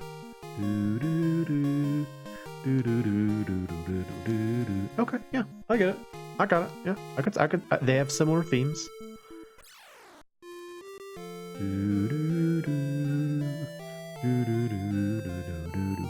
I think I was thrown off because the Kashuan one is much like faster than the world map theme from Dragon Quest, but yeah, they've got kind of a similar feel to them. Interesting. Never noticed that. All right, so now we got to figure out why the heck Sid just passed by and apparently was being chased by the warship. That's a bit of an issue. Let's go and talk to the people in Altea. Actually, I guess we should stop off at Palm, because that's where Sid would normally be. Let's stop in here and find out what's going on. Hey. Return to Altea. Okay. Go back to Altea. Okay. You say so. Yeah, Sid's not here, so... Chocomo! You know it. Gotta ride them Chocomos. I got that picture.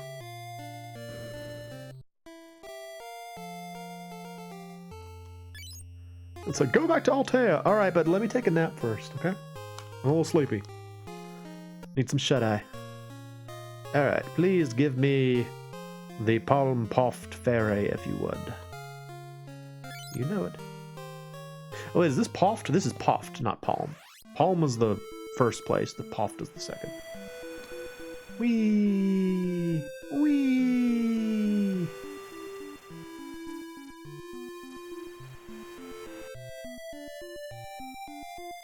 Get in my canoe. Row my way down here and see what we got.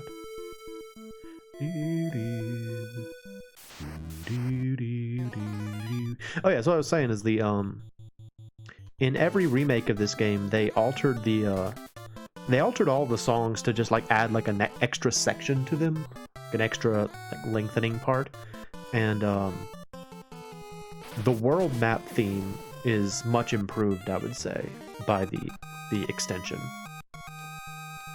It's a good song. Oh, I got stupid! I don't want to get stupid. Doggone it. I didn't even do anything in that fight. Alright, can somebody tell me what's going on? Hello, people. Hey, yo, what's up? What's going on? Okay. Yeah, alright. Princess is being held in the warship. Oh, that's a bit of an issue. Yep, she's not here. What happened? Warship landed north of Finn for repairs. Okay. Princess was kidnapped and on the warship. Oh no. Old man, did you ever get your luggage in order? He was captured. I guess I should go check with Min and see if he knows anything. Min, can you tell me what's going on? Min! Man! Man! Man, what's going on? Princess wanted to welcome you at Kashuan on board of the airship, was abducted by the Empire. Well, check it out. I got the Eagle's torch. Is that fine? Okay. Please save my daughter. Alright, yeah. Okay. Well, so we gotta go north of Finn. Finn is the castle, so we gotta go there. Empire supplies come from North Finn. The warship might be there. Oh, the princess. Oh, the princess. What about you? Ah, Kashuan's Sunflame. Amazing. Shore the warship. Stopped at shore, and the princess got on the airship before I knew it. The Empire had her. You stopped at shore? What? I don't know what he's talking about. Let's see. So, checking our stats. Oh, look at that nice 16 int. So smart. She's got an int of 7. Not quite as smart. Oh yeah, I was gonna check her with Jody. Jody 23. 23. 12. 5. Okay, yeah, she's pretty smart. And also, or she's pretty fast. And also, Ed has an intelligence of 1. How do you feel about that, buddy? I mean, I joke about it. Whatever. Getting good with a knife. That's cool. And she's getting good with a sword. Awesome. Anything to sell? Let's see. Yeah, I got some things to sell.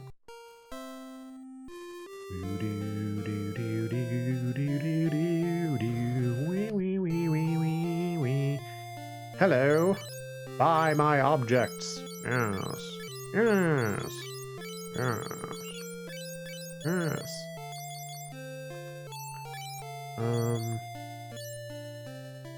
What is he? He has, Gordon needs better stuff, don't you, Gordon?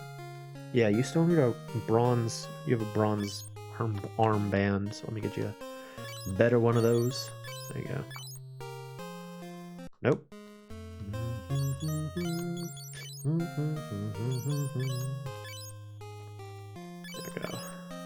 And again, speaking to the fact that, like, the game, like, one of this game's failings is that they don't have a separate inventory for, you know, special items. Like, look, we're already starting to fill up the inventory with, you know, bonus or, like, plot critical items. It's just, it really is a failing in this game. They should have thought more about how they want to set that up.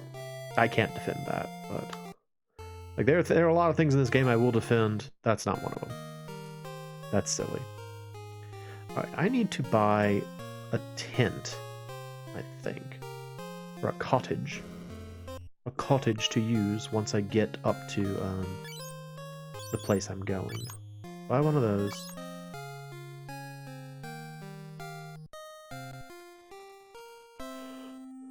And yeah, we will be walking north now. So, one of the complaints, I'm going to briefly harp on one of the complaints about this game. One of the complaints I've heard is the way that if you walk, like this is a game where you can just kind of like walk yourself into danger. And that's fair, you know, yeah, if you walk in the wrong direction, you can put yourself in a dangerous situation. Because the game is trying to ward you away from places you're not supposed to go. And to me, that's reasonable, you know, that's a reasonable way to ward people. That's how Dragon Quest did it. That's how a lot of RPGs have done it, where they're like, okay, well, we don't want you to go over here, so we will put monsters over here that are more dangerous. We are now at the level that we're going to be going to those areas that you can kind of blunder your way into early in the game and get yourself killed. Because we are on our way north of Fynn to try to find the warship, which is up there. We gotta go find it.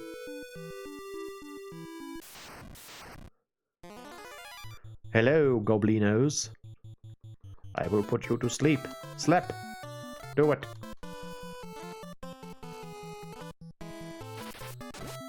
Oh, wait, no, that's right. I was going to buy Gordon a new spear. Buy him a spear before we leave, because he is still using a basic spear, I think. Using a basic old spear. Yay, yay!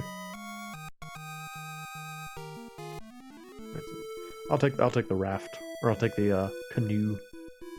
Taking the canoe means canoe.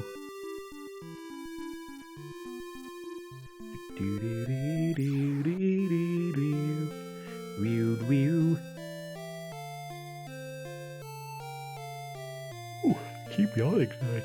Excuse me. Sorry about that. Let's see. So I'm using, yeah, a standard longbow. What do you have? You don't have any bow. You have a mithril bow. Can I buy a mithril bow here? Well, I have a mithril spear, but not a mithril bow. Okay. Well. C'est la vie. Gordon, take this mithril spear. Yes, you're stronger now, Gordon. Stronger, Gordon. Off we go.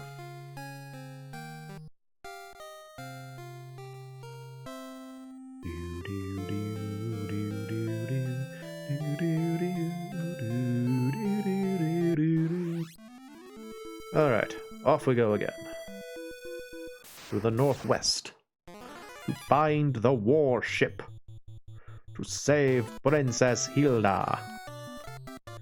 We don't want her to be captured by the Empire. It's a problem. It's not good.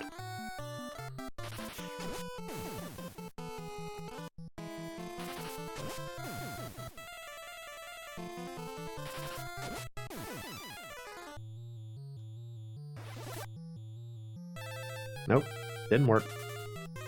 I scared him away. I was like, magic! And he's like, I'm out of here, Buzz Buzz. I don't want any part of this, Buzz Buzz.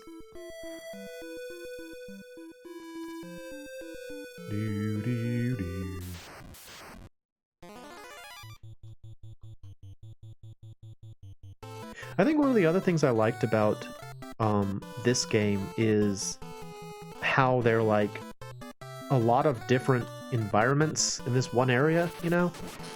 Like, I like the fact that there's kind of like a marshland and a forest and like open plains. It seems like that seems like kind of a low bar to clear, but I like that kind of thing. Like, I like how in Zelda 2, they also had like really varied environments that you went through. Alright, so I still don't think we can do anything inside of Fynn. I think we're still too weak to do that. Hello, goblins. How are you? How are you, goblins? They're like, well, our day was better before we ran into you, admittedly.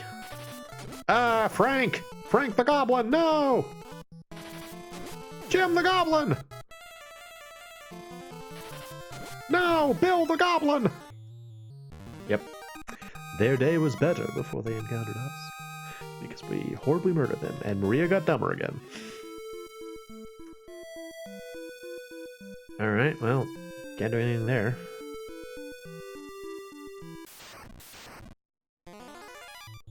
Were-rats. Okay, well, we fought these guys before. Put them to sleep.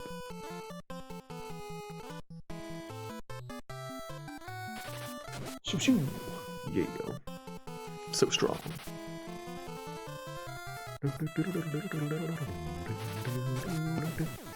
Nice, 200. Oh, right, because he's using a were mace. I wonder if that actually does extra damage to were-rats. I didn't even think about that, but yeah, he's using a weapon that's like strong against that monster type. Cool. I like that. So that means it actually works in this game as compared to Final Fantasy 1, where that kind of thing didn't work at all. Neato. Oh no!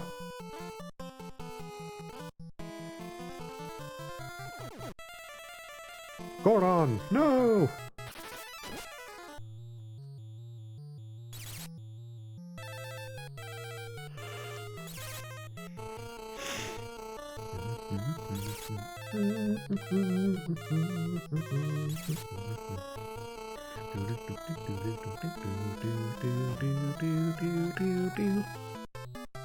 Bash, bash. Whoa. I tell you what, Ed is strong as heck. Dude is crazy beefy.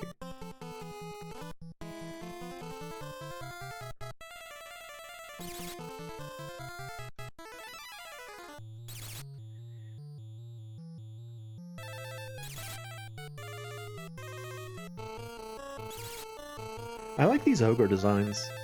I like how they're like kind of hunched over like that. I think it looks cool.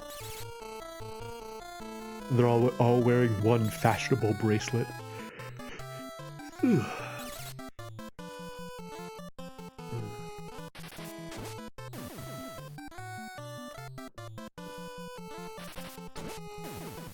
Nice. Good bash.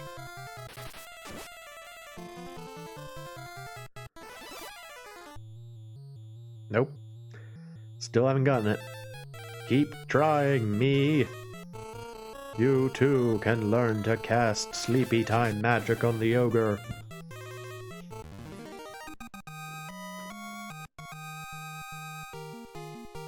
Nice! Hey, hey! Oh, so good. Everybody got an HP boost. Very nice. Ooh, blind. Cool. Alright. Cool. It doesn't change our party arrangement, but it is good. I like those stat boosts. I will learn that, I think. No, Ed will learn that. Yeah. Magic. Yeah, because Ed currently doesn't have a status ailment magic. There we go. So I've got one. I've got sleep. Maria's got mute, I think. Ed's got blind. Okay, cool. It's good to have status ailments, not necessarily because they're ever going to work. This is a Squaresoft game, but rather because it allows you to do something in the back row that won't actually prevent the people from in the front row from finishing the fight, but will still potentially get you, like, training. Because again, it's all about making sure that every battle counts. If you can do that, if you can accomplish that goal, you want every battle mean something, if you can. Because if you steamroll things like that, it's not really going to get you anywhere.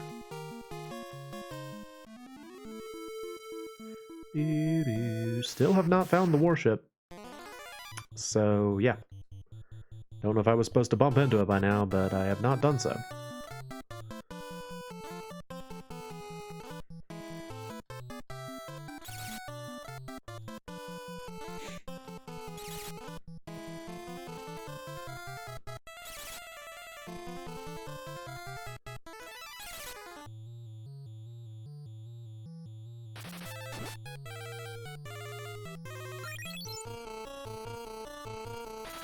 Oh, don't start doing that.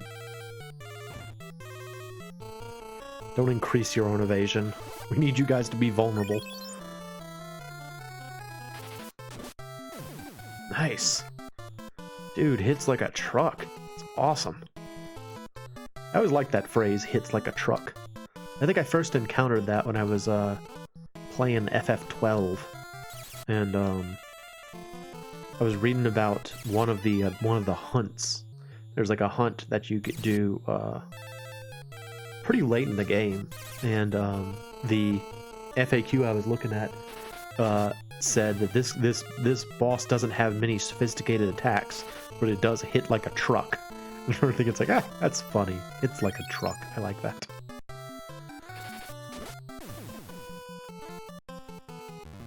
That's a good game, FF12. I like that game. Oh, okay, my power went down when my soul went up. That's interesting. Okay. Alright, well, Ed gets to hang out in the back row again. Good news, Ed. You no longer get to whack things in the head anymore. He's like, oh, but I was having so much fun. Oh no, land turtles! They're here!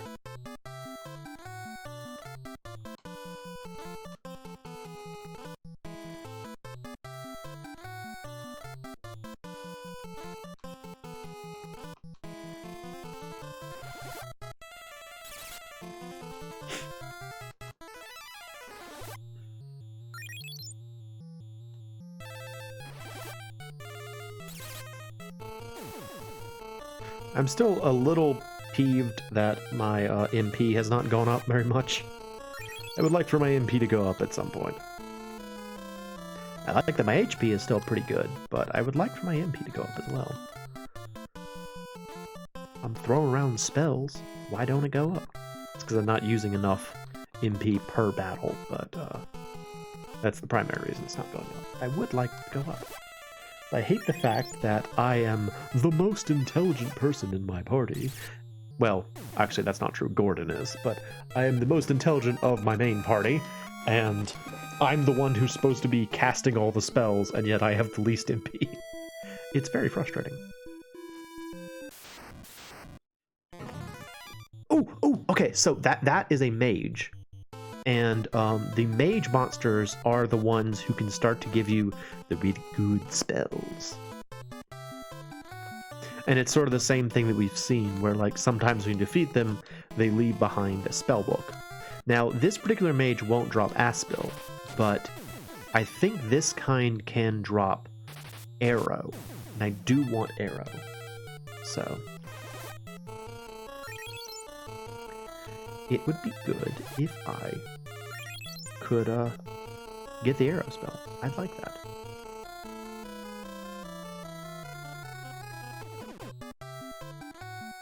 Oh no! Slap! Curse you! Oh goodness. Gordon stayed awake. He's been drinking the coffee and tea leaf.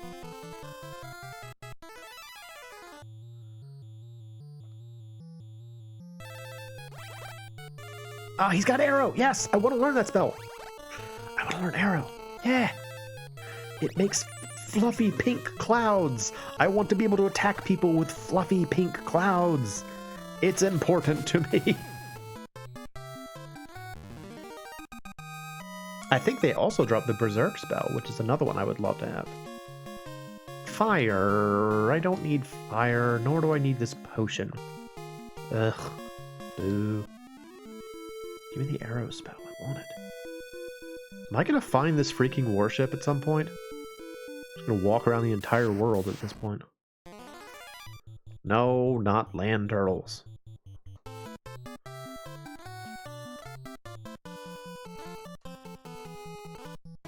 Just swing, I guess, whatever. It's fine.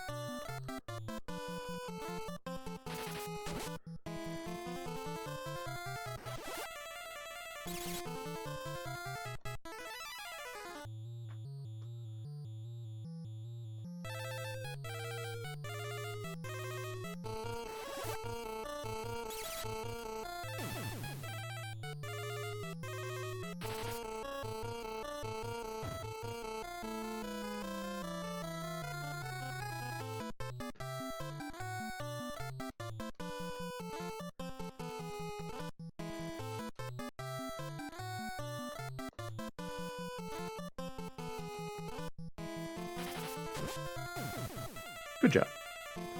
Good going, Maria. That's my girl. Good job, Gordon. Now I'm gonna just kind of cast magic on nothing. Take that, land turtle. You may already be dead, but ice 3. Oh, when did I get ice 3? I didn't know my ice spell leveled up. That's great. I guess I should check what my magic levels are. Let's see. Oh yeah, it's actually been it's been leveled up for a little while. So how much attention I pay. Oh, there's a forest. Oh ho! There it is. The warship and Big Bird. Hello, Big Bird. Where did you come from? You're a very green Big Bird. I didn't remember you being that color. I've heard it's not easy being green, so...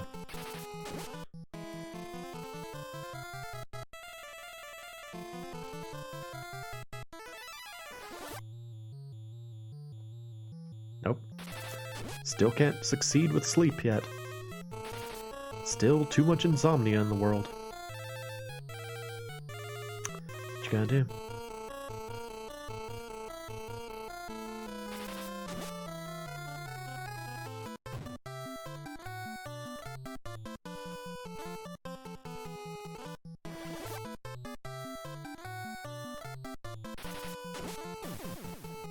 Nice.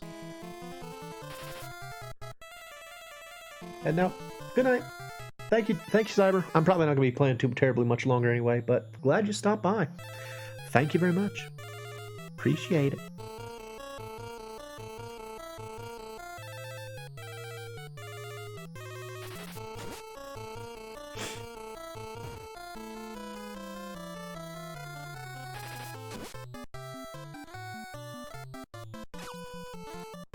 I forgot I had a bow equipped.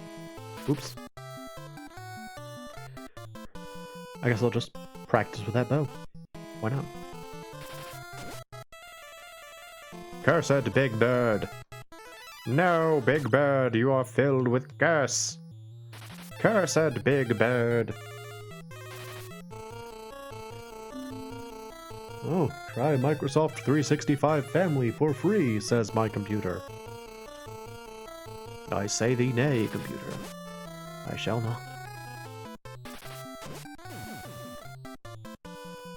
Big Bird fell. Nice. Nice! Way to go, Gordon. Gordon is becoming way stronger. It's awesome. Good for you, dude. I'm proud of you, buddy. Started off thinking he was a coward, and now he's, you know, in the big leagues. Alright, so we are not going to finish the warship tonight, because we're already at 2 hours, but I do want to go in and just kind of check it out. So, in order to get in here, you talk to this guy. He asks you for the pass. May or may not remember the pass, but we got it way back in Bofsk. Now we can get in. I believe these guys are automatic fights if we fight them, or if we talk to them. I think they're scary. If I remember correctly. I think they're scary.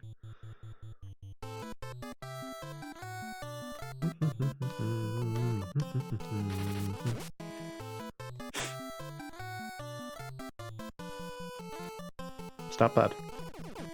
No, don't blind us. Don't do it. Boo.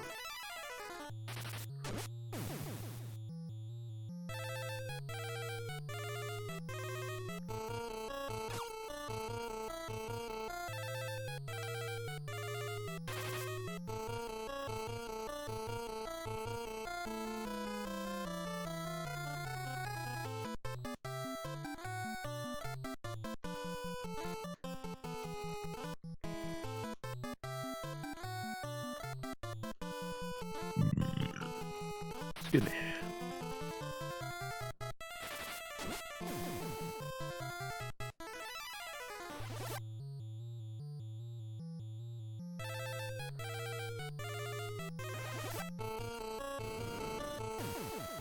Ha! You wanna go gassed? I'll show you, Gast. Professor Gast. Him and his research on the ancients.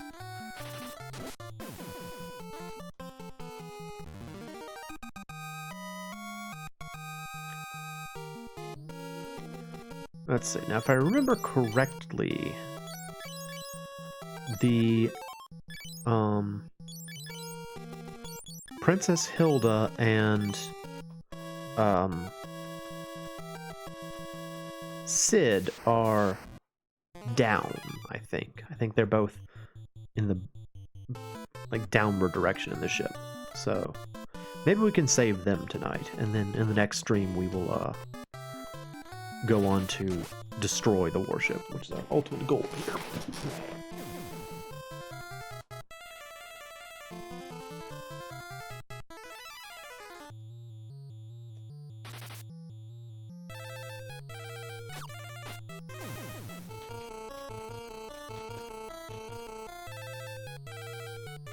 And actually, you know, I think maybe what I'll do is I will put everybody in the front row.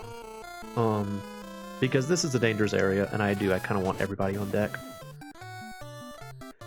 I think that would be for the best. So let's bring everybody to the front.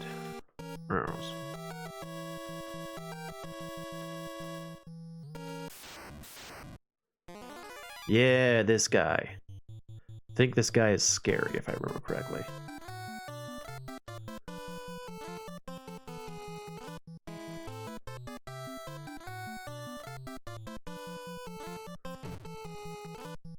Yep, he's scary. Uh-oh. Uh-oh. Uh-oh.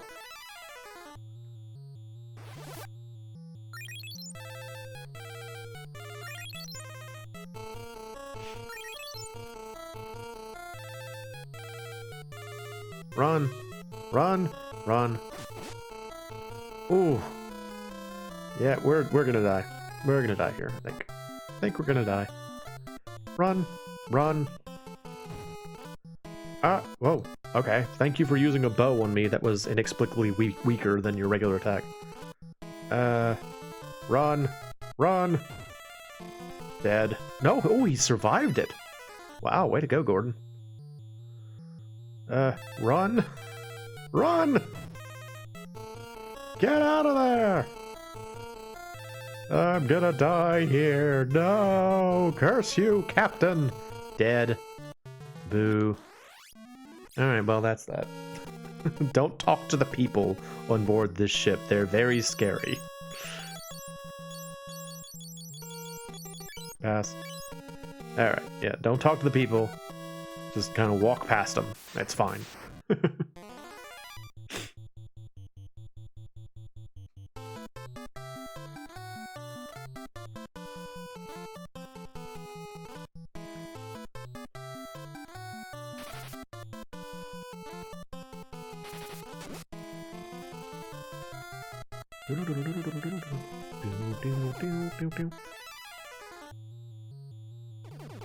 Arg! Blinded!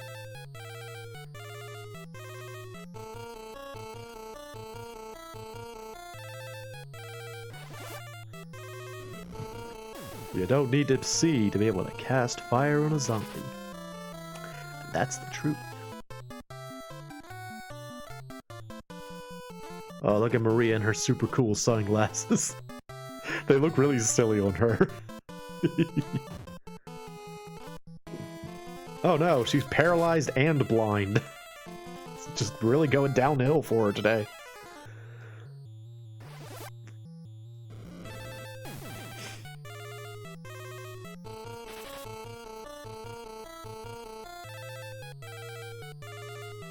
More fire.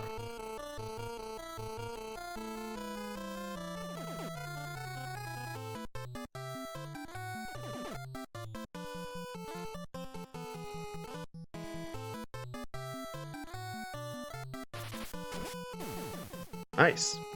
Way to go, Gordon.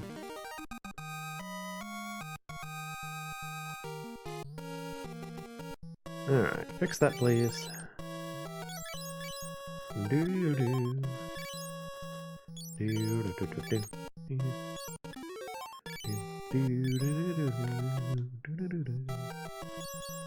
Alright. All hands on deck, please. Alright, so I don't want to talk to you. I'm just going to walk past you. Yeah, here we go.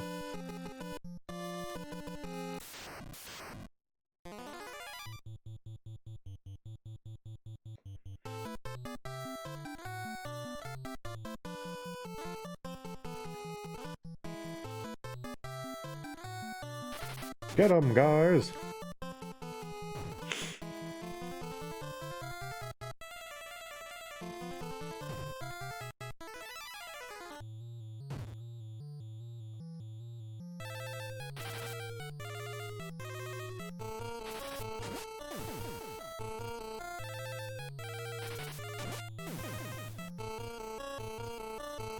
Yeah, I feel like the ancient sword isn't as good as it feels like it should be.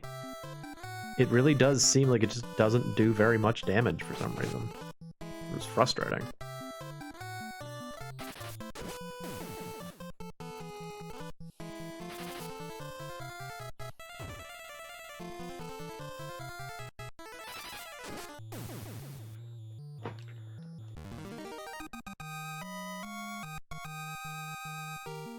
Oh, nice. I thought I could open this, though. Maybe some other time? I'm not sure. Oh. Oh, the stunners. Yeah, these guys will paralyze you on touch. That's a bit annoying.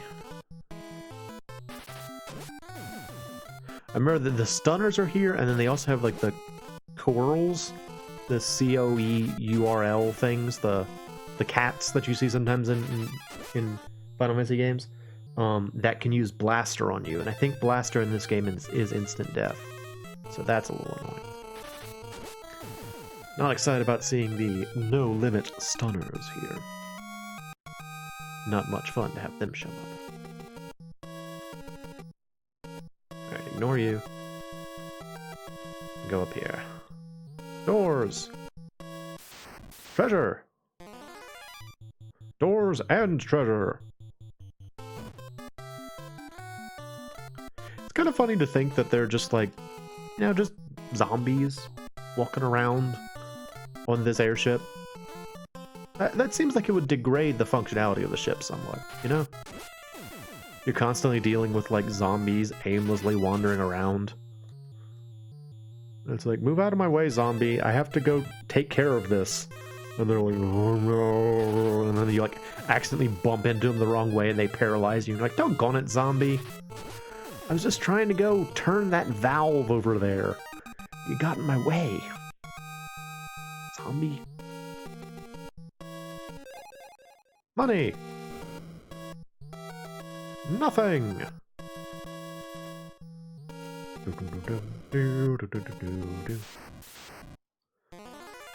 Oh, there's one. Yep, those things. The panthers. I don't like the panthers. Remember them very... Actually, go back. I will attack the mage. She will attack the soldier. He will attack the panther. Go after the panthers. Panthers are very dangerous. I don't want to let them get going.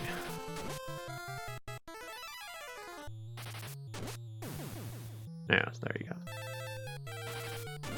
I want to say they also have really good evasion, so have to worry about that too. I get the arrow spell. Berserk is still very good. Still super happy to get the Berserk spell. Awesome. That's another one for Maria.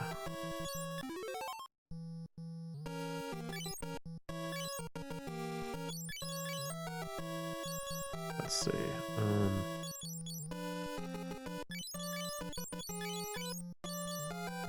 Right, let's see. 1, 2, 3, 4. Yeah. Yeah, like that. Okay. Berserk spell, as I mentioned before, is the... It doesn't do, like, the status ailment Berserk like you think of in other Final Fantasy games where you, like, just attack constantly. In this game, Berserk just ups the, ups your physical attack damage. So it's like the bravery spell from, FF12. Berserk. Yes. That's very exciting to get. Attack up.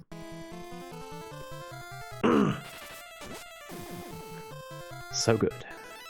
There are a lot of spells that, like, the easiest way to get them is actually to get them from enemy fights. Because, like, with a lot of the monsters that use magic, just about every one of them has, like, maybe 3 spells that they can drop. And they drop them with pretty frequently. So it's worth it to kind of, like, farm some of the magical enemies just to see what spells you can get out of them. Doggone it. I thought I was going to get a magic boost or an HP boost from that. But no.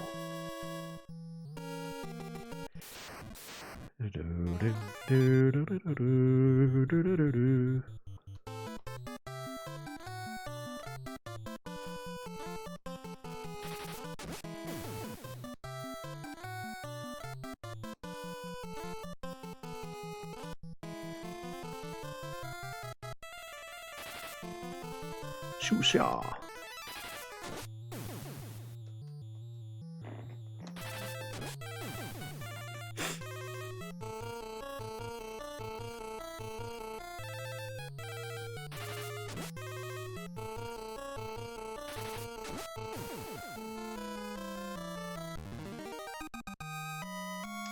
Cool, cool. My party is getting stronger, which feels good.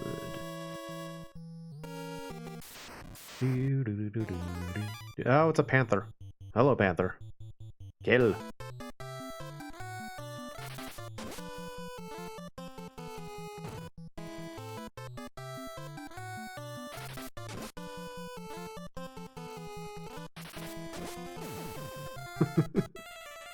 Oh, right, because he's still using that wear thing. I bet you it just does extra damage against, like, beast-type monsters, of which, like, were rats are included. Oh, nope, this is the wrong way. This is actually the way to the engine of the ship. We don't want to go there yet.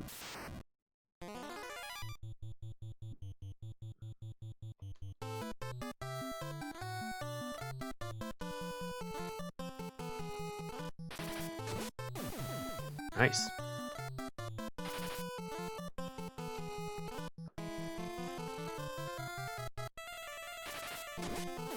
Yeah, because, like, anytime he attacks like the were-rats or the panthers, it seems like it does a tremendous amount of damage.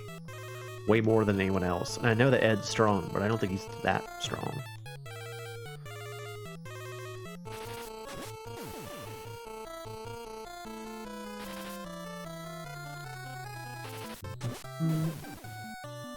Yay!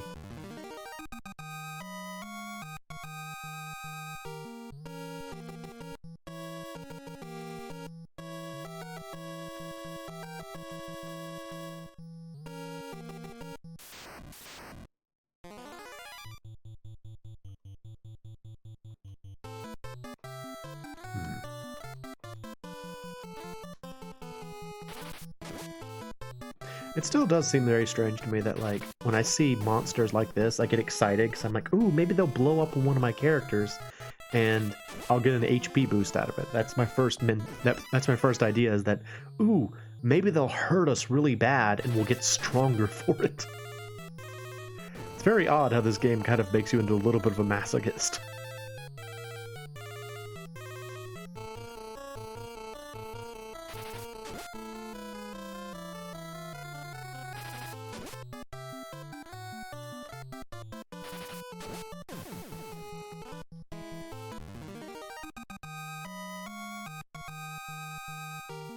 Nice. Way to go, Gordon. Getting stronger. Over 300, you know. Boy gets powerful real quick. It's awesome. Good for you, Gordon. I'm proud of you, buddy.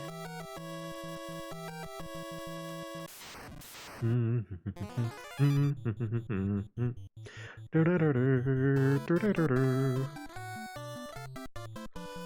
don't you heal some people?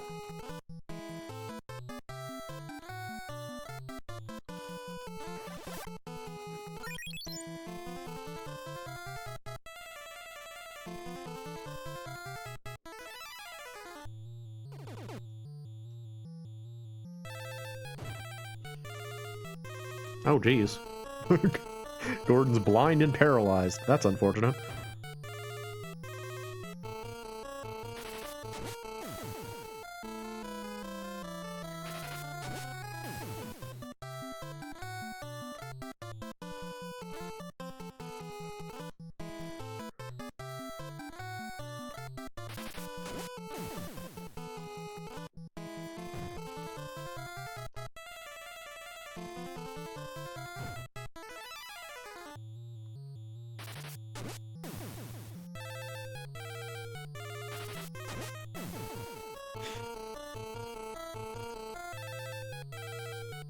I like how with some of the status ailments in this game, you have a chance of like recovering from them naturally at the start of each round.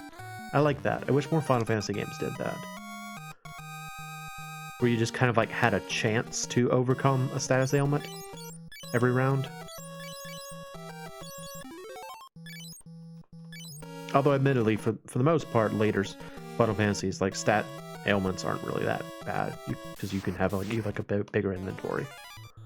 But in this game, since you can't really access your inventory during fights, it matters that you can overcome your ailments. That combined with the weird low success rate of heal spells in battle. There are just some oddities to this game. Here we go. Yeah, this leads where I need to get to.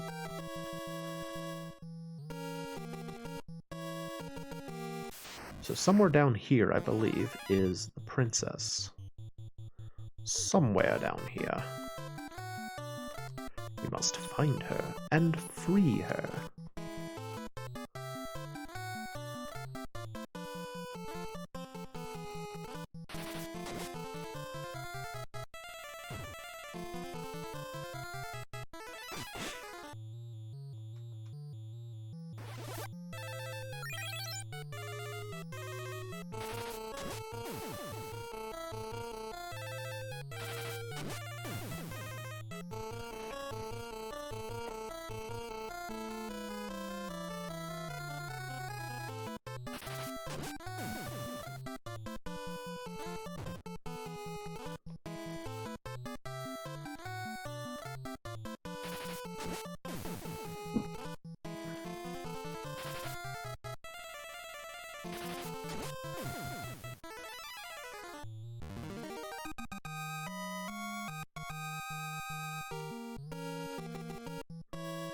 I think there's also treasure down here, if I remember correctly. Yes, treasure. The blind bow. Very cool. Give that to Ed. Who is technically supposed to be our archer, but in practice he really hasn't been doing too terribly much arching.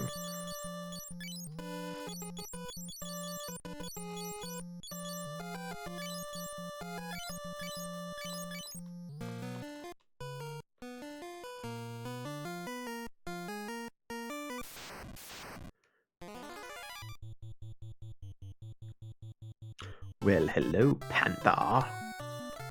Panther! Beware the dreaded Panther. It's here with its silly mustache.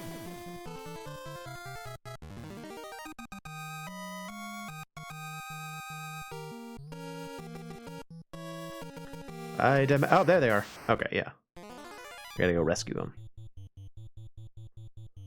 Multiple panthers. We must defeat them with our pointy knives and deadly spears. Yes. Yes.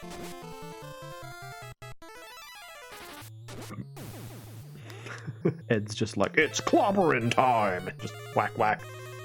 Enemies are done. Envenomed. Oh.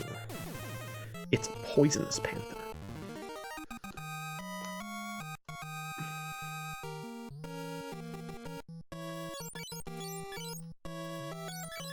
fix that for yourself, please, Ed. Very good. Very good, Ed. Yeah, I'll rescue them first. Hello. Cracked open the bars. Cracked open the bars. Oh, Mo. Hey, I have the airship or sunflame. The sunflame. Sunflame. Nope. Okay. Hey, I'll escape with the princess. Mo, toss the sunflame into the engine. Okay. There they go. All right. So they are now safe. They just kind of blink and they're gone. We have now rescued the princess, and the Sid. The Sid. I'm gonna use the thief glove. Yeah. Super cool. I think that improves my evasion, yes? Yeah. I want that. That's useful. I do want that.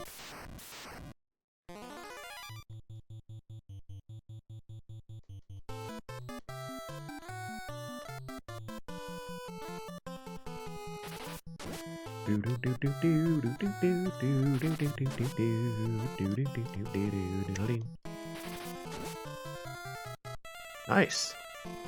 Good job, me. A good strong hit.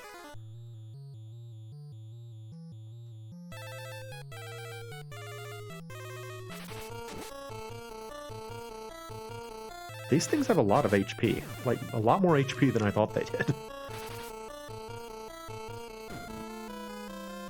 Ugh. Ugh.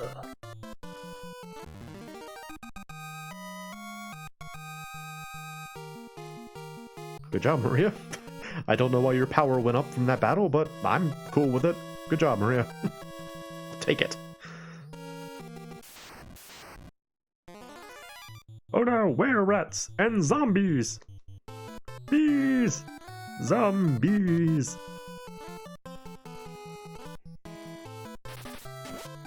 Zombie. I wonder if the word zombie would have caught on in modern lexicon if not for George A. Romero. You know? Because, like, from what I understand, the word zombie was primarily a voodoo or a hoodoo word originally. And while it did refer to, like, a reanimated corpse, it wasn't like the rotting corpse that we think of from like Resident Evil or something. It was just kind of like a body that was moving even though it was dead. And I want to say it was more like it was like a bewitched thing, like a person could be moving like a zombie or whatever.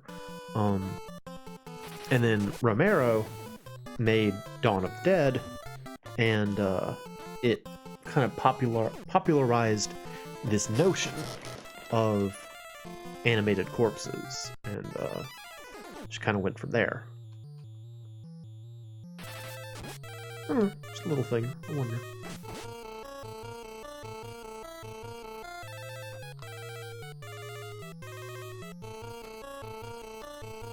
Whoa, what happened to Ed's HP? I just noticed he's only got 59 HP left.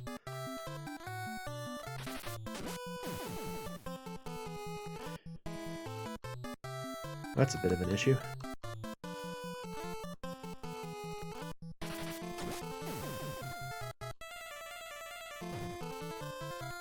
Oh, gee, Ed! Oh no! Ed is dead! That's a real problem!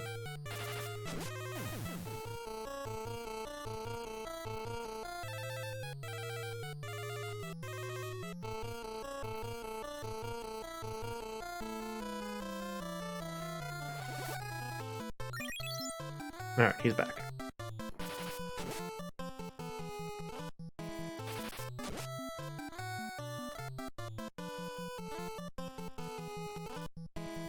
Kill him! Good.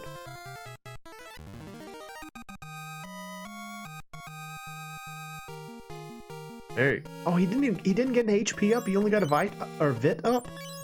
That's not fair. Dude got robbed there.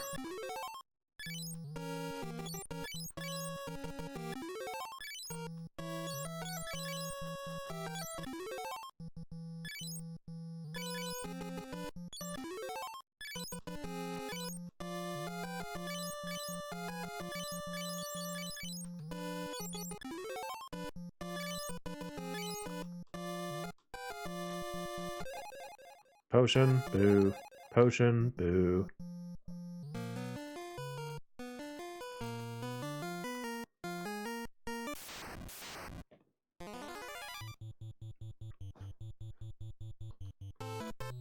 These rats are stunning.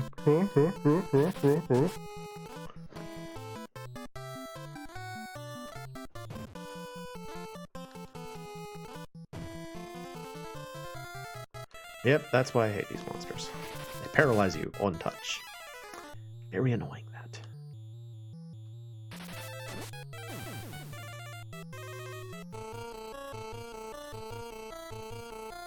I think these are the things that I got into like a situation where it was just like a battle where they couldn't do much damage, but everyone in the party was paralyzed and they kept getting re-paralyzed by the enemies hitting them.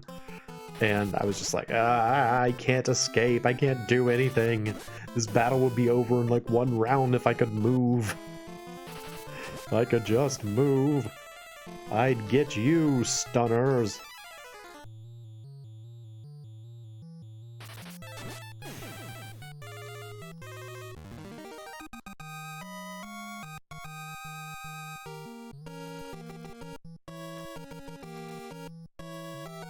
Alright. So, we are now done. I'm fairly certain we can't use the exit spell in here, so we are going to have to walk out. But we are done for the night. The only other thing I want to do before we quit is see if, now that I have found Hilda and Sid, if I can open that closed jail cell. Like, maybe the game was like, oh, you can't open that until you found the people you actually came here to save. Now that I have, maybe they'll let me open that. Otherwise, I think we're done. And in the next stream of this, we will destroy the warship. That should be fun. It's also worth noting that we have finally gotten our first actual game over, unfortunately. Although, admittedly, I sort of suspected it was going to happen when I fought one of those captain monsters. They're just still too strong for us to fight. So. Oh, doggone it, I got stupid. No, I hate when I get stupid. My int is still pretty good, but... the power's pretty good, too. I'm happy with that.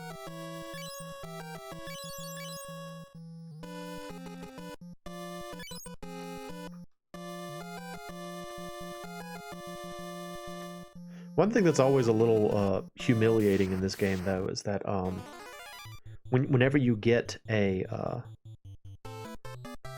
what do you call them? I guess temporary ally like Gordon or Min or Joseph, their stats are always better than yours because they're like just straight, like they're flat across the board when you first get them. You know, like I think Gordon came to us and he had 22s for all 6 of his stats. Whereas, like, our stats are all over the place because, you know, we're constantly fluctuating with stat bonuses. So it's just always very humbling when you're like, oh, like, especially Gordon, because he comes to you and he's supposed to be, like, extremely weak, and then his stats are better than all of yours across the board. It's like, he's got a lot of potential. His stats are naturally very good.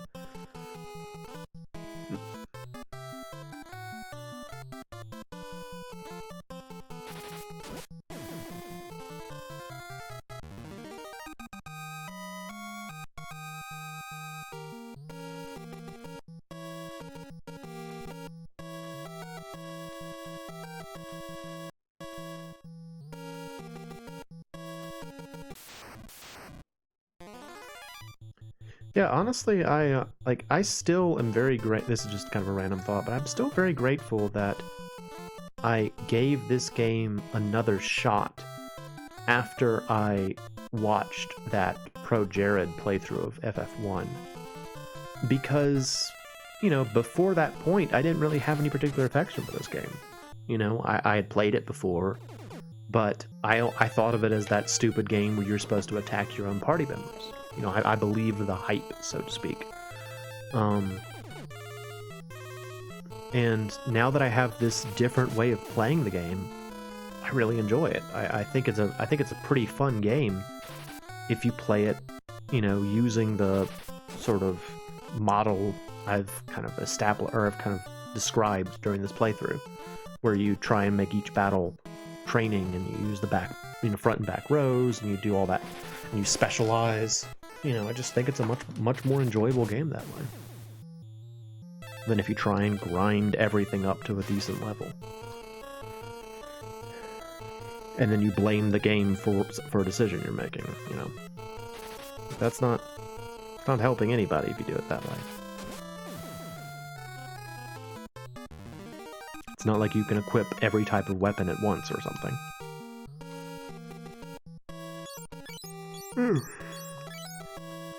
Ooh. Keep on yawning.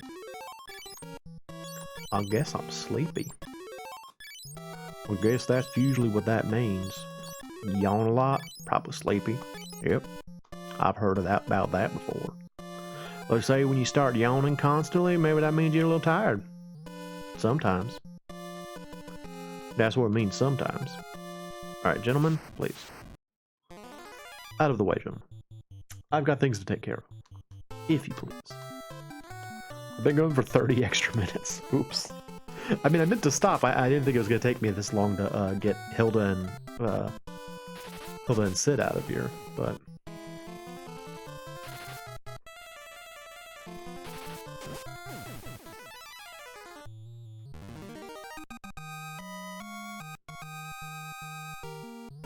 Alright, sir, please move. Sir, please move. Thank you. It's like, I need you to get out of the way. I don't want to talk to you. I just need you to get out of the way. Oh, so many stunners. No. There's a bunch of them. No.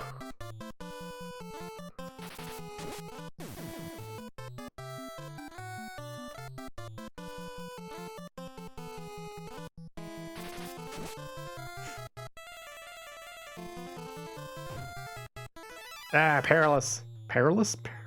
I've got perilous. Paralysis. No. It's very annoying. Fortunately, it is one of those status ailments that goes away after battle, so at least you have that.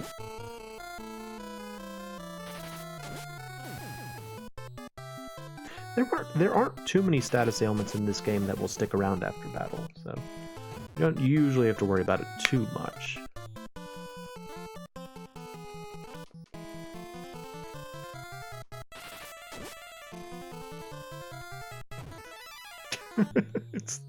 That thing is bound and determined to attack Ed. It's like, this one here that's paralyzed, I'll attack that one instead of attacking the ones that are actively fighting me. Makes sense. Wait, can I break this? No, I still can't do it. I don't know. Oh well. Alright, well, we will walk our way out of here, and that will be it for the stream. And I hope y'all have enjoyed it. Again, I hope y'all enjoy watching this game. I like it. I think it's a fun game. I want people to see a positive spin on it, because there are plenty of negative ones. So yeah. I'd like people to try it, I want people to play this game. I think it's fun. I think it's at least as fun as the other two on the NES console. Like, I was trying to think about it the other day, because, like, whenever you have a group of something, if you want to rank them, then one does have to be the worst. You have to decide that one of them is actually the worst. And so I was like, even though I like this game, do I still regard it as the worst Final Fantasy? And I'd say no. I think for me the worst Final Fantasy is Final Fantasy III for the NES. Like the original FF3. That one, to me, I think is the worst one. And that's a preference thing. Oh, hello. So she did. Say... On flame. Uh-oh. Am I stuck here? Oh. I guess this isn't the end of the stream. Yeah. Worship? Can I leave? Pass?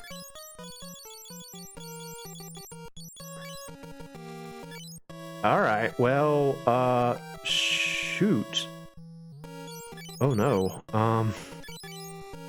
So we do have to do all this in one go. Alright, well, I guess on we go then.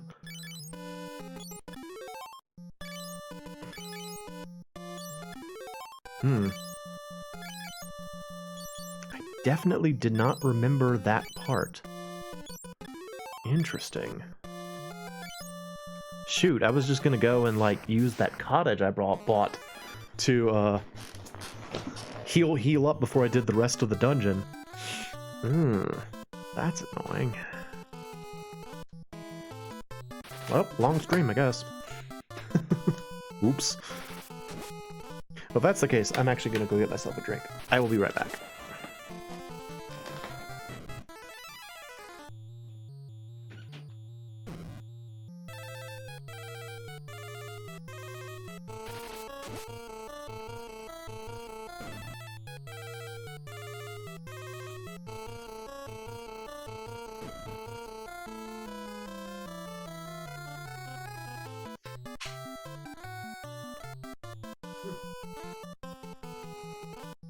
Yep, definitely did not remember that part. I think, by the way, that guy that we saw there is the Dark Knight, who is kind of a recurring character, who like keeps showing up throughout the game, and he's always like one step ahead of you, and he's always like the bad guy and stuff. So I'm pretty sure that's who that is. Alright, well, now we gotta go blow up the ship, I guess.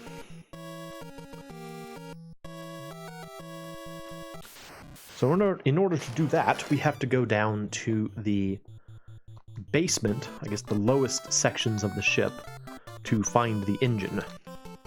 And then throw the sunflame into the engine, and it will explode. And that will be awesome, because we don't want this thing flying around. It's a bit of an issue.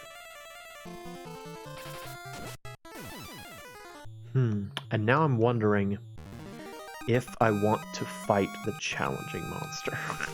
So there is a... I don't actually think there's a boss of the warship, but there is a monster that you can fight in a treasure chest, which is very, very dangerous. Now, in that treasure chest, if I remember correctly, is just a trident. Spear. And we don't use spears. But Gordon does. So I don't know if I want to try it, because it could spell doom for us all. Could be the end of my run here.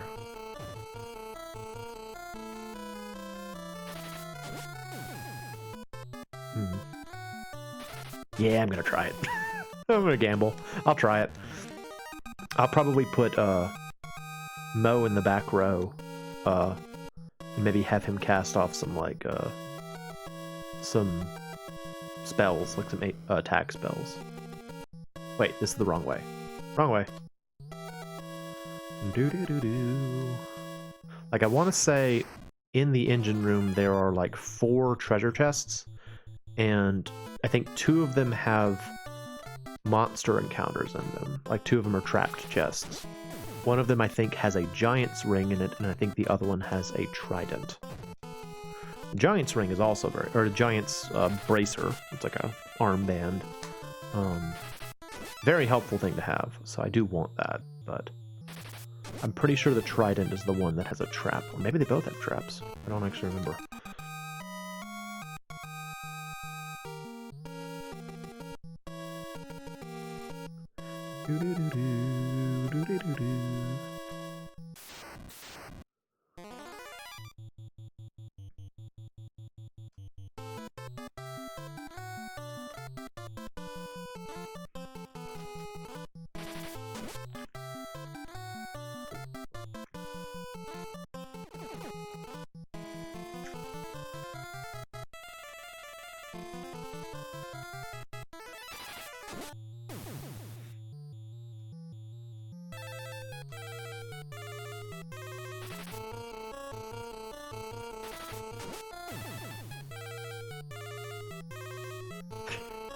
I definitely did not expect. I thought I was about to quit the stream. Actually, this stream's gonna last for a while.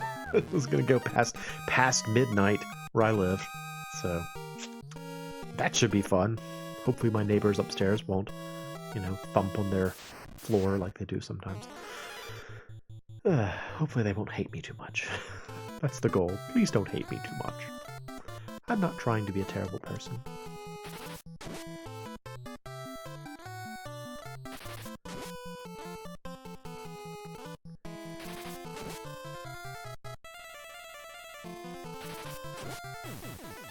Ed is so freaking strong. He's using like what should be the weakest weapon type, and he's still just like killing it with it. It's awesome. It's really cool, but it is a little frustrating though, because like, I'm of the mindset that this game gives you free reign to make your characters sort of into what you want them to be. But, oh my gosh, Gordon has caught up in terms of HP with the rest of the party. He's surpassed Maria. He almost needs to go in the back row at this point. That's incredible. Freaking Gordon Fisherman over here is so beef now. Awesome, dude. Way to go, Gordon. He was like, again, he was supposed to be like a coward or whatever at the beginning, and now he's just like, just one of the guys, except for Maria. She's not a guy, but she's like one of the guys. We treat her like one of the guys in a good way.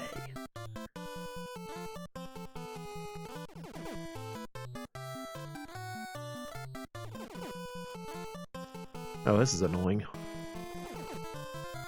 Doggone it. Stop it, you. Stop doing that.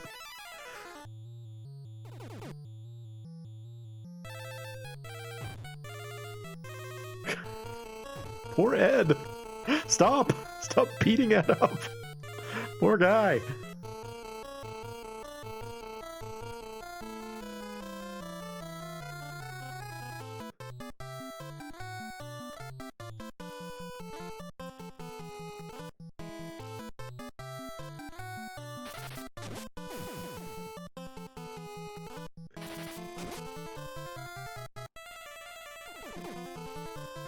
That's something that's kind of interesting about like the earlier Final Fantasy games, where you would have like multiple hits, like in FF1 and FF2, where like your actual physical attacks wouldn't get that much stronger, but you would just do more hits per round.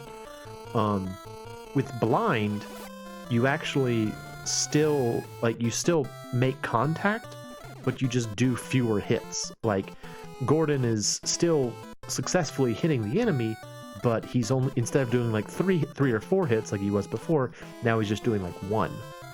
It's interesting how it's kind of like it's a different model than what they used later on in the series.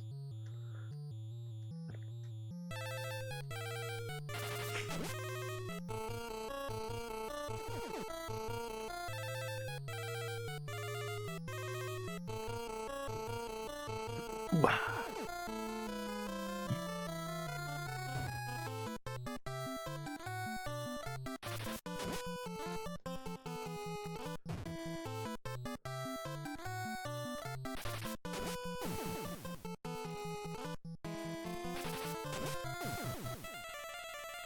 Dang, I was blind and I still did 4 hits. So cool. Toot my own horn right now. Toot, toot, toot. Toot, toot, toot. Alright. Heal us, please. Thank you.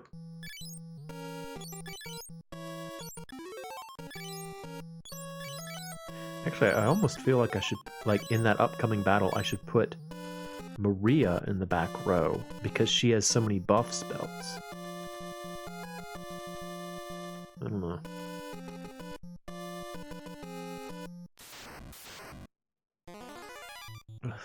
You guys again?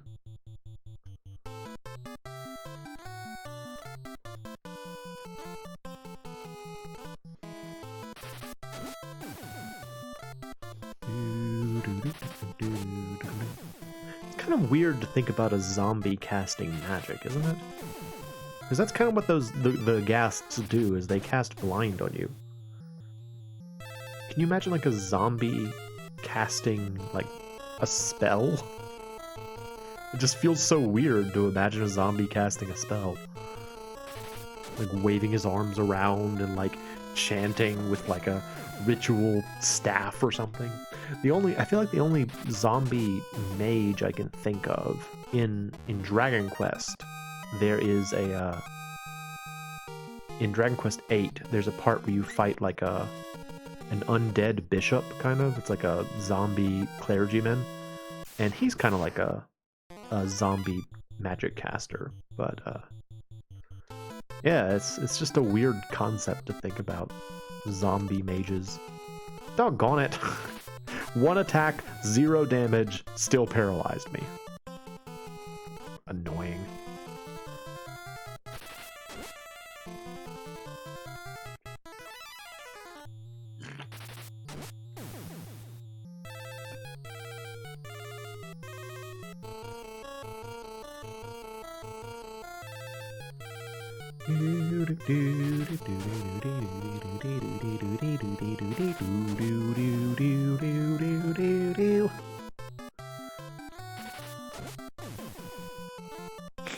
Done.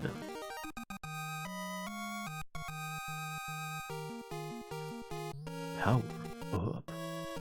So that down there is the area we're heading towards. It's like that's like the engine bay area. We have to go down there. In the meantime, we have to fight these mages and panthers. Hey, I'm Panthro.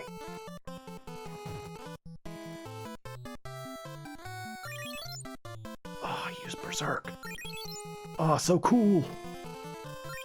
I mean, it doesn't spell good news for us that he's making their attack stronger, but still cool.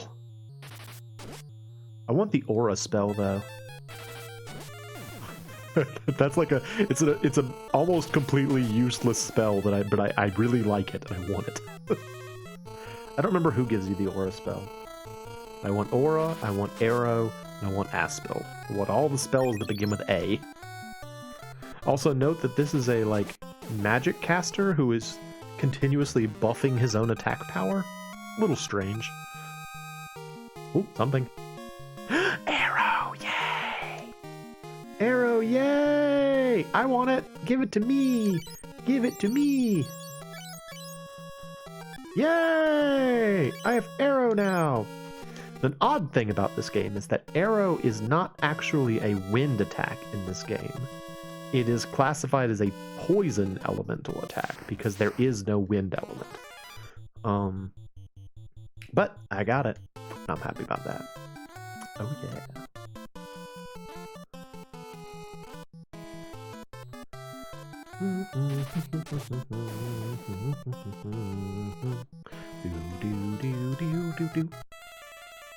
Those great HP values I've got without resorting to any tricks.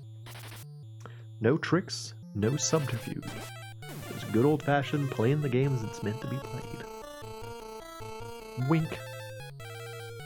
I'm very proud of myself for that, so there. Like, I'm proud of myself for having figured out this alternate way to play this game that, you know, seems to get results. And does not succumb to the strangeness of attacking your own party members. You don't have to beat up your friends to succeed in this game.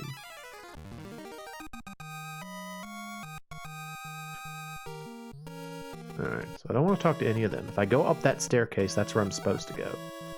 Those treasure chests are right over here. Okay, here we go. Oh, okay, so the trident doesn't do it. It must be the giant's ring that does it. Alright. Gauche. Finally, a new knife for me. Very nice. Ooh, that's a good jump. Get out of the way. Panther. Her, I'm Panther. Hello, Panther. Heal him.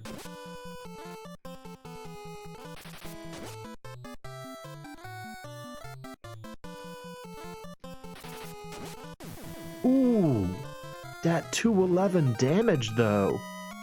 So strong. Ice shield. Oh, there it is. That Gygus is the thing we're worried about.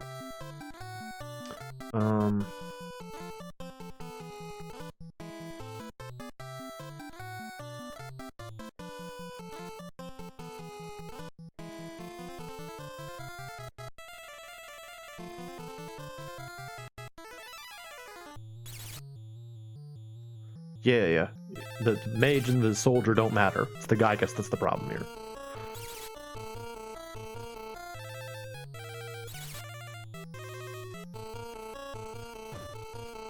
Oh, that's why.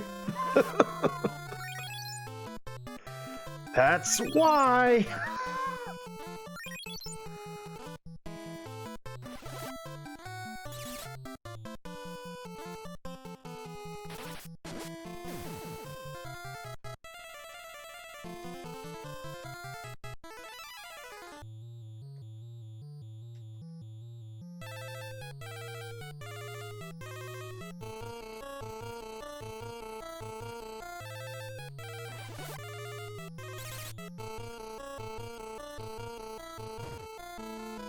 Oof. Okay.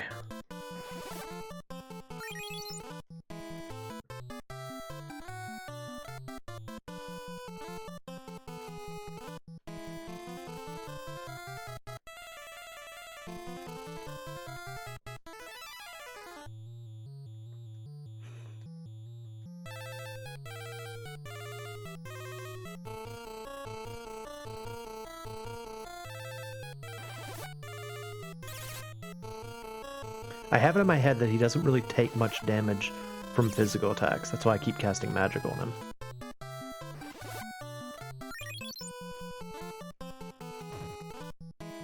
Ooh. Brutal. Brutal hits. Taking the big hits.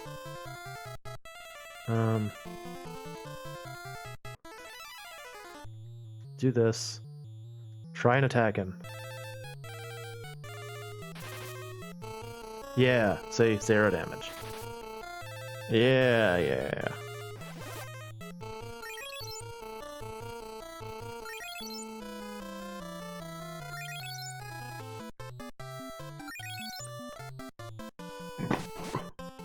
Ooh.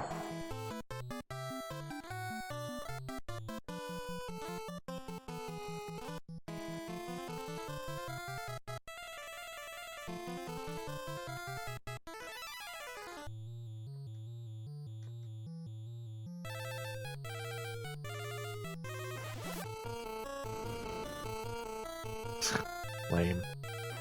That's what happens, by the way, if you use a magic book as an item. It just casts, like, I think usually level 8 of whatever spell it was.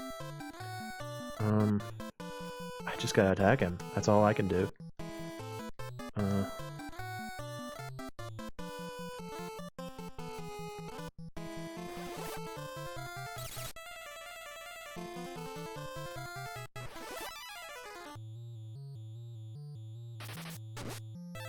Oh, look at that.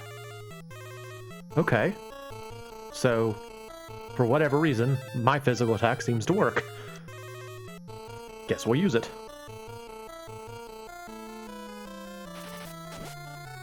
Nice. Okay. Go me. I may be the hero this world deserves. Ooh.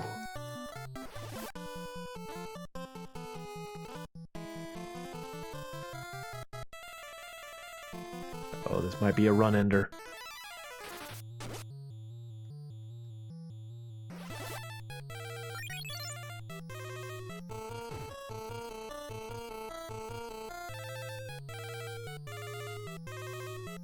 You two try and keep yourselves alive.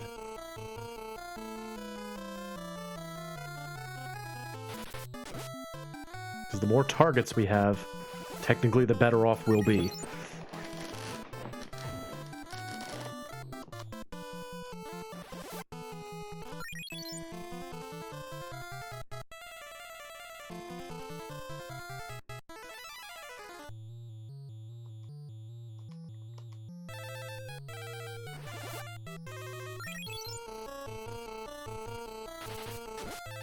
Nice, good crit. Oh no, that's me. I'm dead now.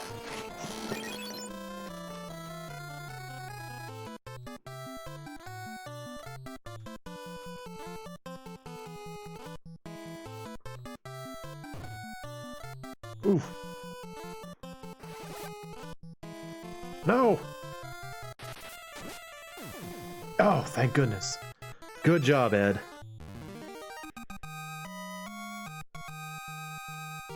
Whew. Oh man, I'm missing out on all of this. Oh, I missed out on all of that. Giant helmet and berserk. So good. Awesome. Awesome benefit there. Alright, revive some people.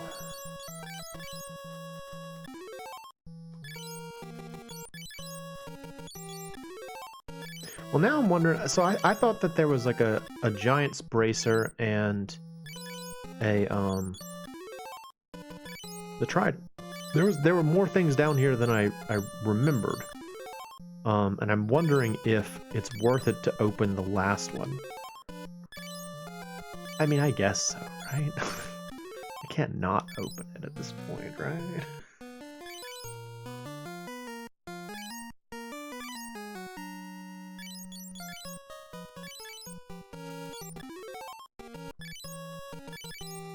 Because all we have to do to finish the dungeon is just walk up those steps.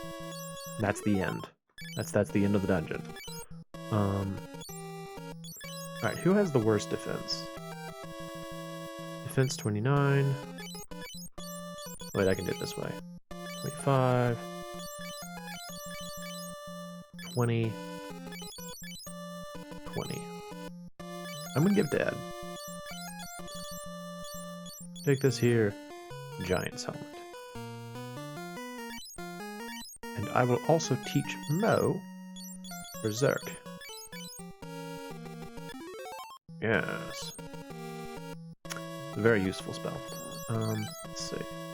Maria, you can take the ice shield that we worked so hard for. Let's see. Gold shield. Current evasion is 40. With the ice shield, your evasion is, let's see, 40.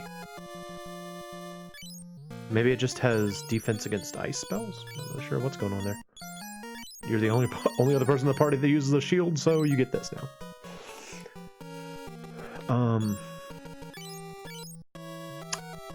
Alright, let's open the last one. Okay. Nothing bad. Cool. I will give it to you, Maria. You can wear the giant's helmet. Nice. Good boost. Alright, well, let's get out of here then. Let's get this ship blown up. Blowed up. Oh, right. We died. So we're in the back row. Forgot about that. Oops.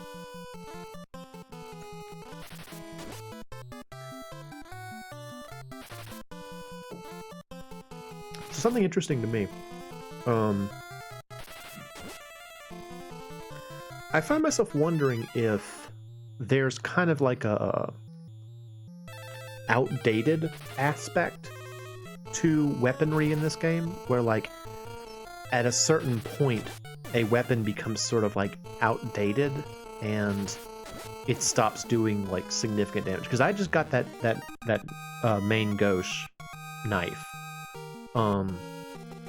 And it's just a knife, but it still did damage, whereas Maria's mithril sword could not do damage.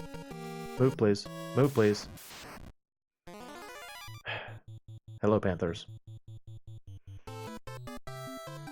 Oh, I have no MP. Never mind. I don't really know. I don't know one way or the other, but I could see that. Oh, hey, Maria's HP went up, so now she has. She's just as I have the lowest HP now. I'm on it. This whole stream I was on top. Now I'm not. Boo. I have less HP than cowardly Gordon. He's not really a coward anymore. He just needed to believe in himself. He needed to have some sort of event that would make him believe that he could do it. And that's what we've done. We've shown him that he is stronger than he ever knew.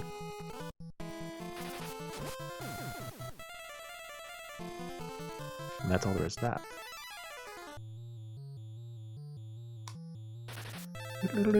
I like how the main ghost is like green, and I like the trident is like purple and blue.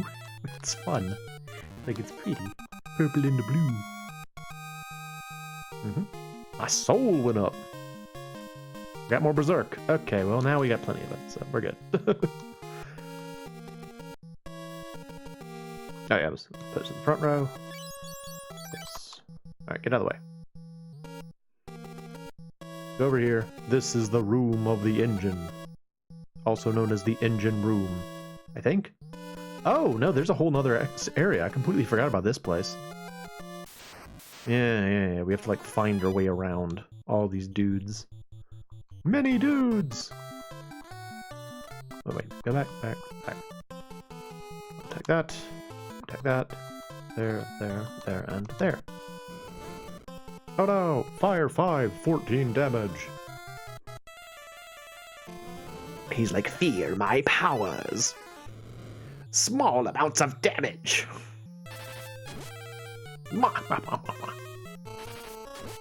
No! I thought I was cool.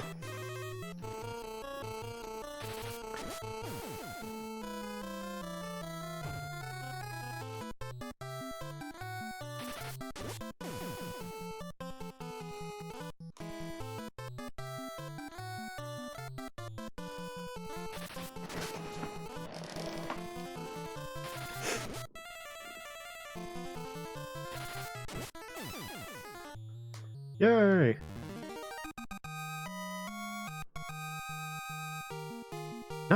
Nice! Cool to get agility up. Great!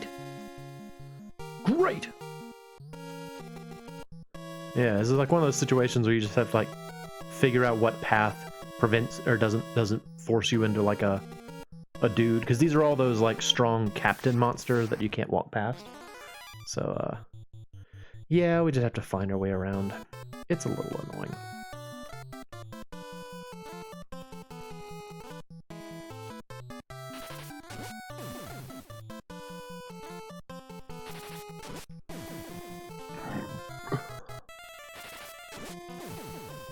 So I think what I also might do after the stream is over is I might go off and kind of play a little bit on my own to just kind of like level up Arrow and Berserk a little, just so they're more useful.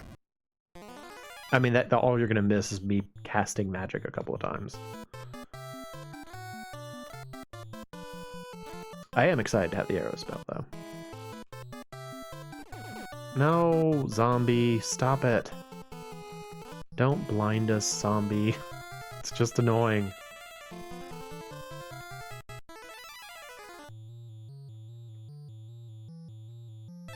Stupid zombie mage. What even is that? What nonsense is this? Well, don't listen to that. That's nonsense. She's blind, and blinded again. She's super blind. Extra blind.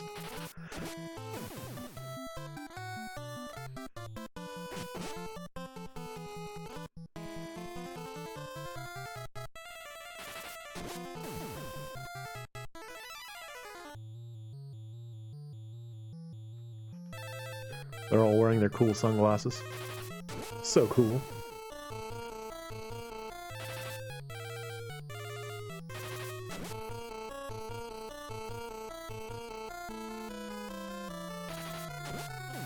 Yeah, I really like that idea that, like, when you're blind, you still have a chance to hit, you just score fewer successful hits. It makes a lot of sense. I like it. No.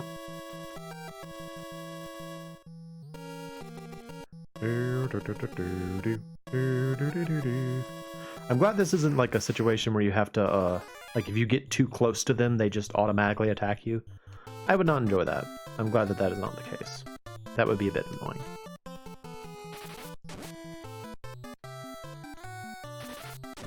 Because I really don't want to fight them. They're too strong to fight.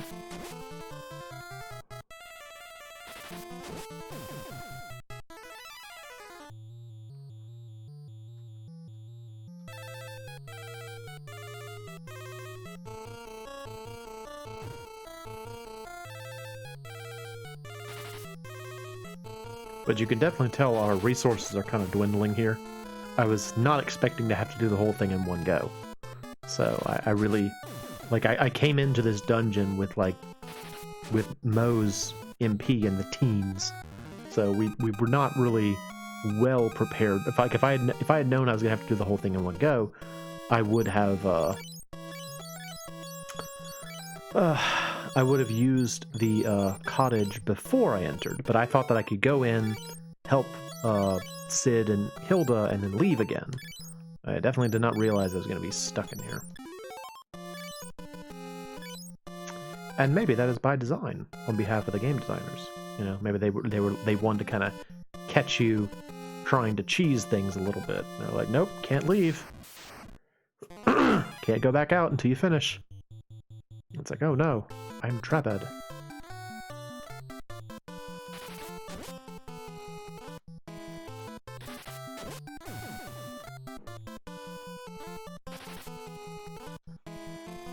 Yeah, we gotta get a better sword for Maria. She's still got this, she's got her ancient sword, but that is almost worse than her mythical sword, so kind of questionable whether or not that's a good thing.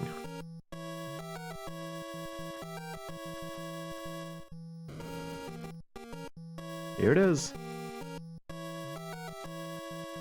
This is the engine. Hello, engine. Meet the Sun Flame. The Sun Flame is hurled into the engine. I did it. This guy shows up. Don't think you've won. That voice, it's so familiar. Come on, we gotta get out of here. Ah! Oh no.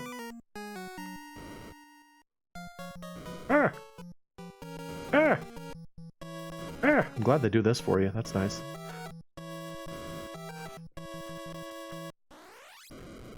Yay! Take that! Oh, and I didn't remember that they brought us back there automatically. Nice! Mission accomplished! Hooray!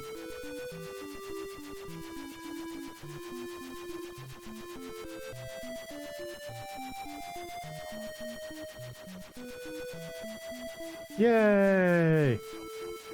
Back home in Altea. Let's go ahead and say hello to everybody. Everybody, we saved the day! Hi. The princess has been kind enough to help the king recently. Oh, really? That's very kind of her. So considerate for her to help her dad. Oh no, that's a problem. Yeah, we did it. Yeah. Yeah, let's go talk to people.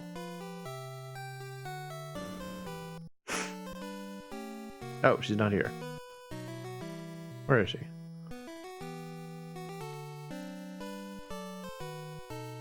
Guess I should go see the king. Actually, you know what I should do first? Is I should go save the game. I should sleep in an inn and save the game, because I have no idea what's going to happen when I talk to the king. It would be a shame to lose all of that progress just because I did not stay at an inn and save the game. Yes. Yep. Thinking. Stinking thinking. Go over here. And save the game. Good. We're good. Okay, now we can go see the king. I'm glad we did that. Pulled it out. managed to survive.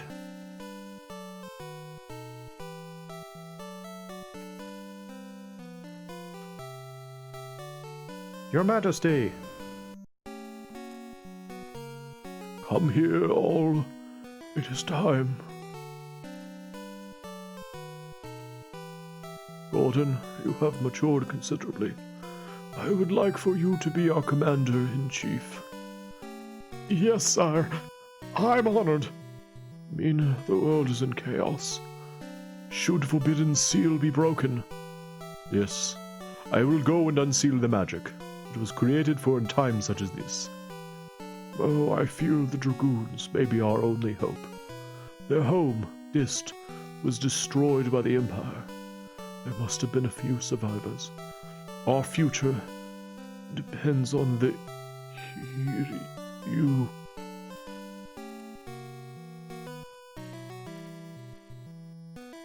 Please look after... No! Your Majesty! Oh. Go on. We must finish what has begun. So now Gordon's in charge. We have trained him up to be a strong and capable leader now. Let's go check on the princess. See how she's doing. Oh, hello. Hoo. Say Wild Rose? Hoo. So, here's the thing. I'll explain this right now. That hoo noise, I think is supposed to be her crying. When I was a kid and I played this freaked me out. Because I came in here, the princess is just in here staring like straight at you and making like a hoo noise. It was like the most unsettling thing for me because I had no idea what was supposed to be going on there. But I think the idea is that she's like inconsolable right now. So you can't really do anything with her right now. Let's go talk to Gordon and Min. Hello, Gordon. I see you've taken up residence on one of the thrones. When the Emperor raided Dist, I thought it was a small attack. No, the Emperor was trying to wipe out all Dragoons. What is that? What is a Dragoon? What is that? Only Dragoons understand the language of the Hiryu. What is that? What's a Hiryu? A Hiryu might still be at Dist. It would be a great help. Okay. So we got to figure out how to get to Dist. But I guess that will be for the next episode. So this has been a very productive episode. We managed to get through Kashuan. We managed to finish the events with the warship, and the king died. So happy times all around. So the next time we stream this, I will. I guess the next thing we're gonna do is go try to figure out how to get to Dist, which will probably involve us going to one of the port towns. So that will probably be the next thing we do, and so I hope that you will come back and join me for it. But in the meantime, I'm going to go off and cast arrow irresponsibly at random targets in the fields. So I will spare you that. I am the MoeChicken. This has been Final Fantasy II, and thank you for stopping by.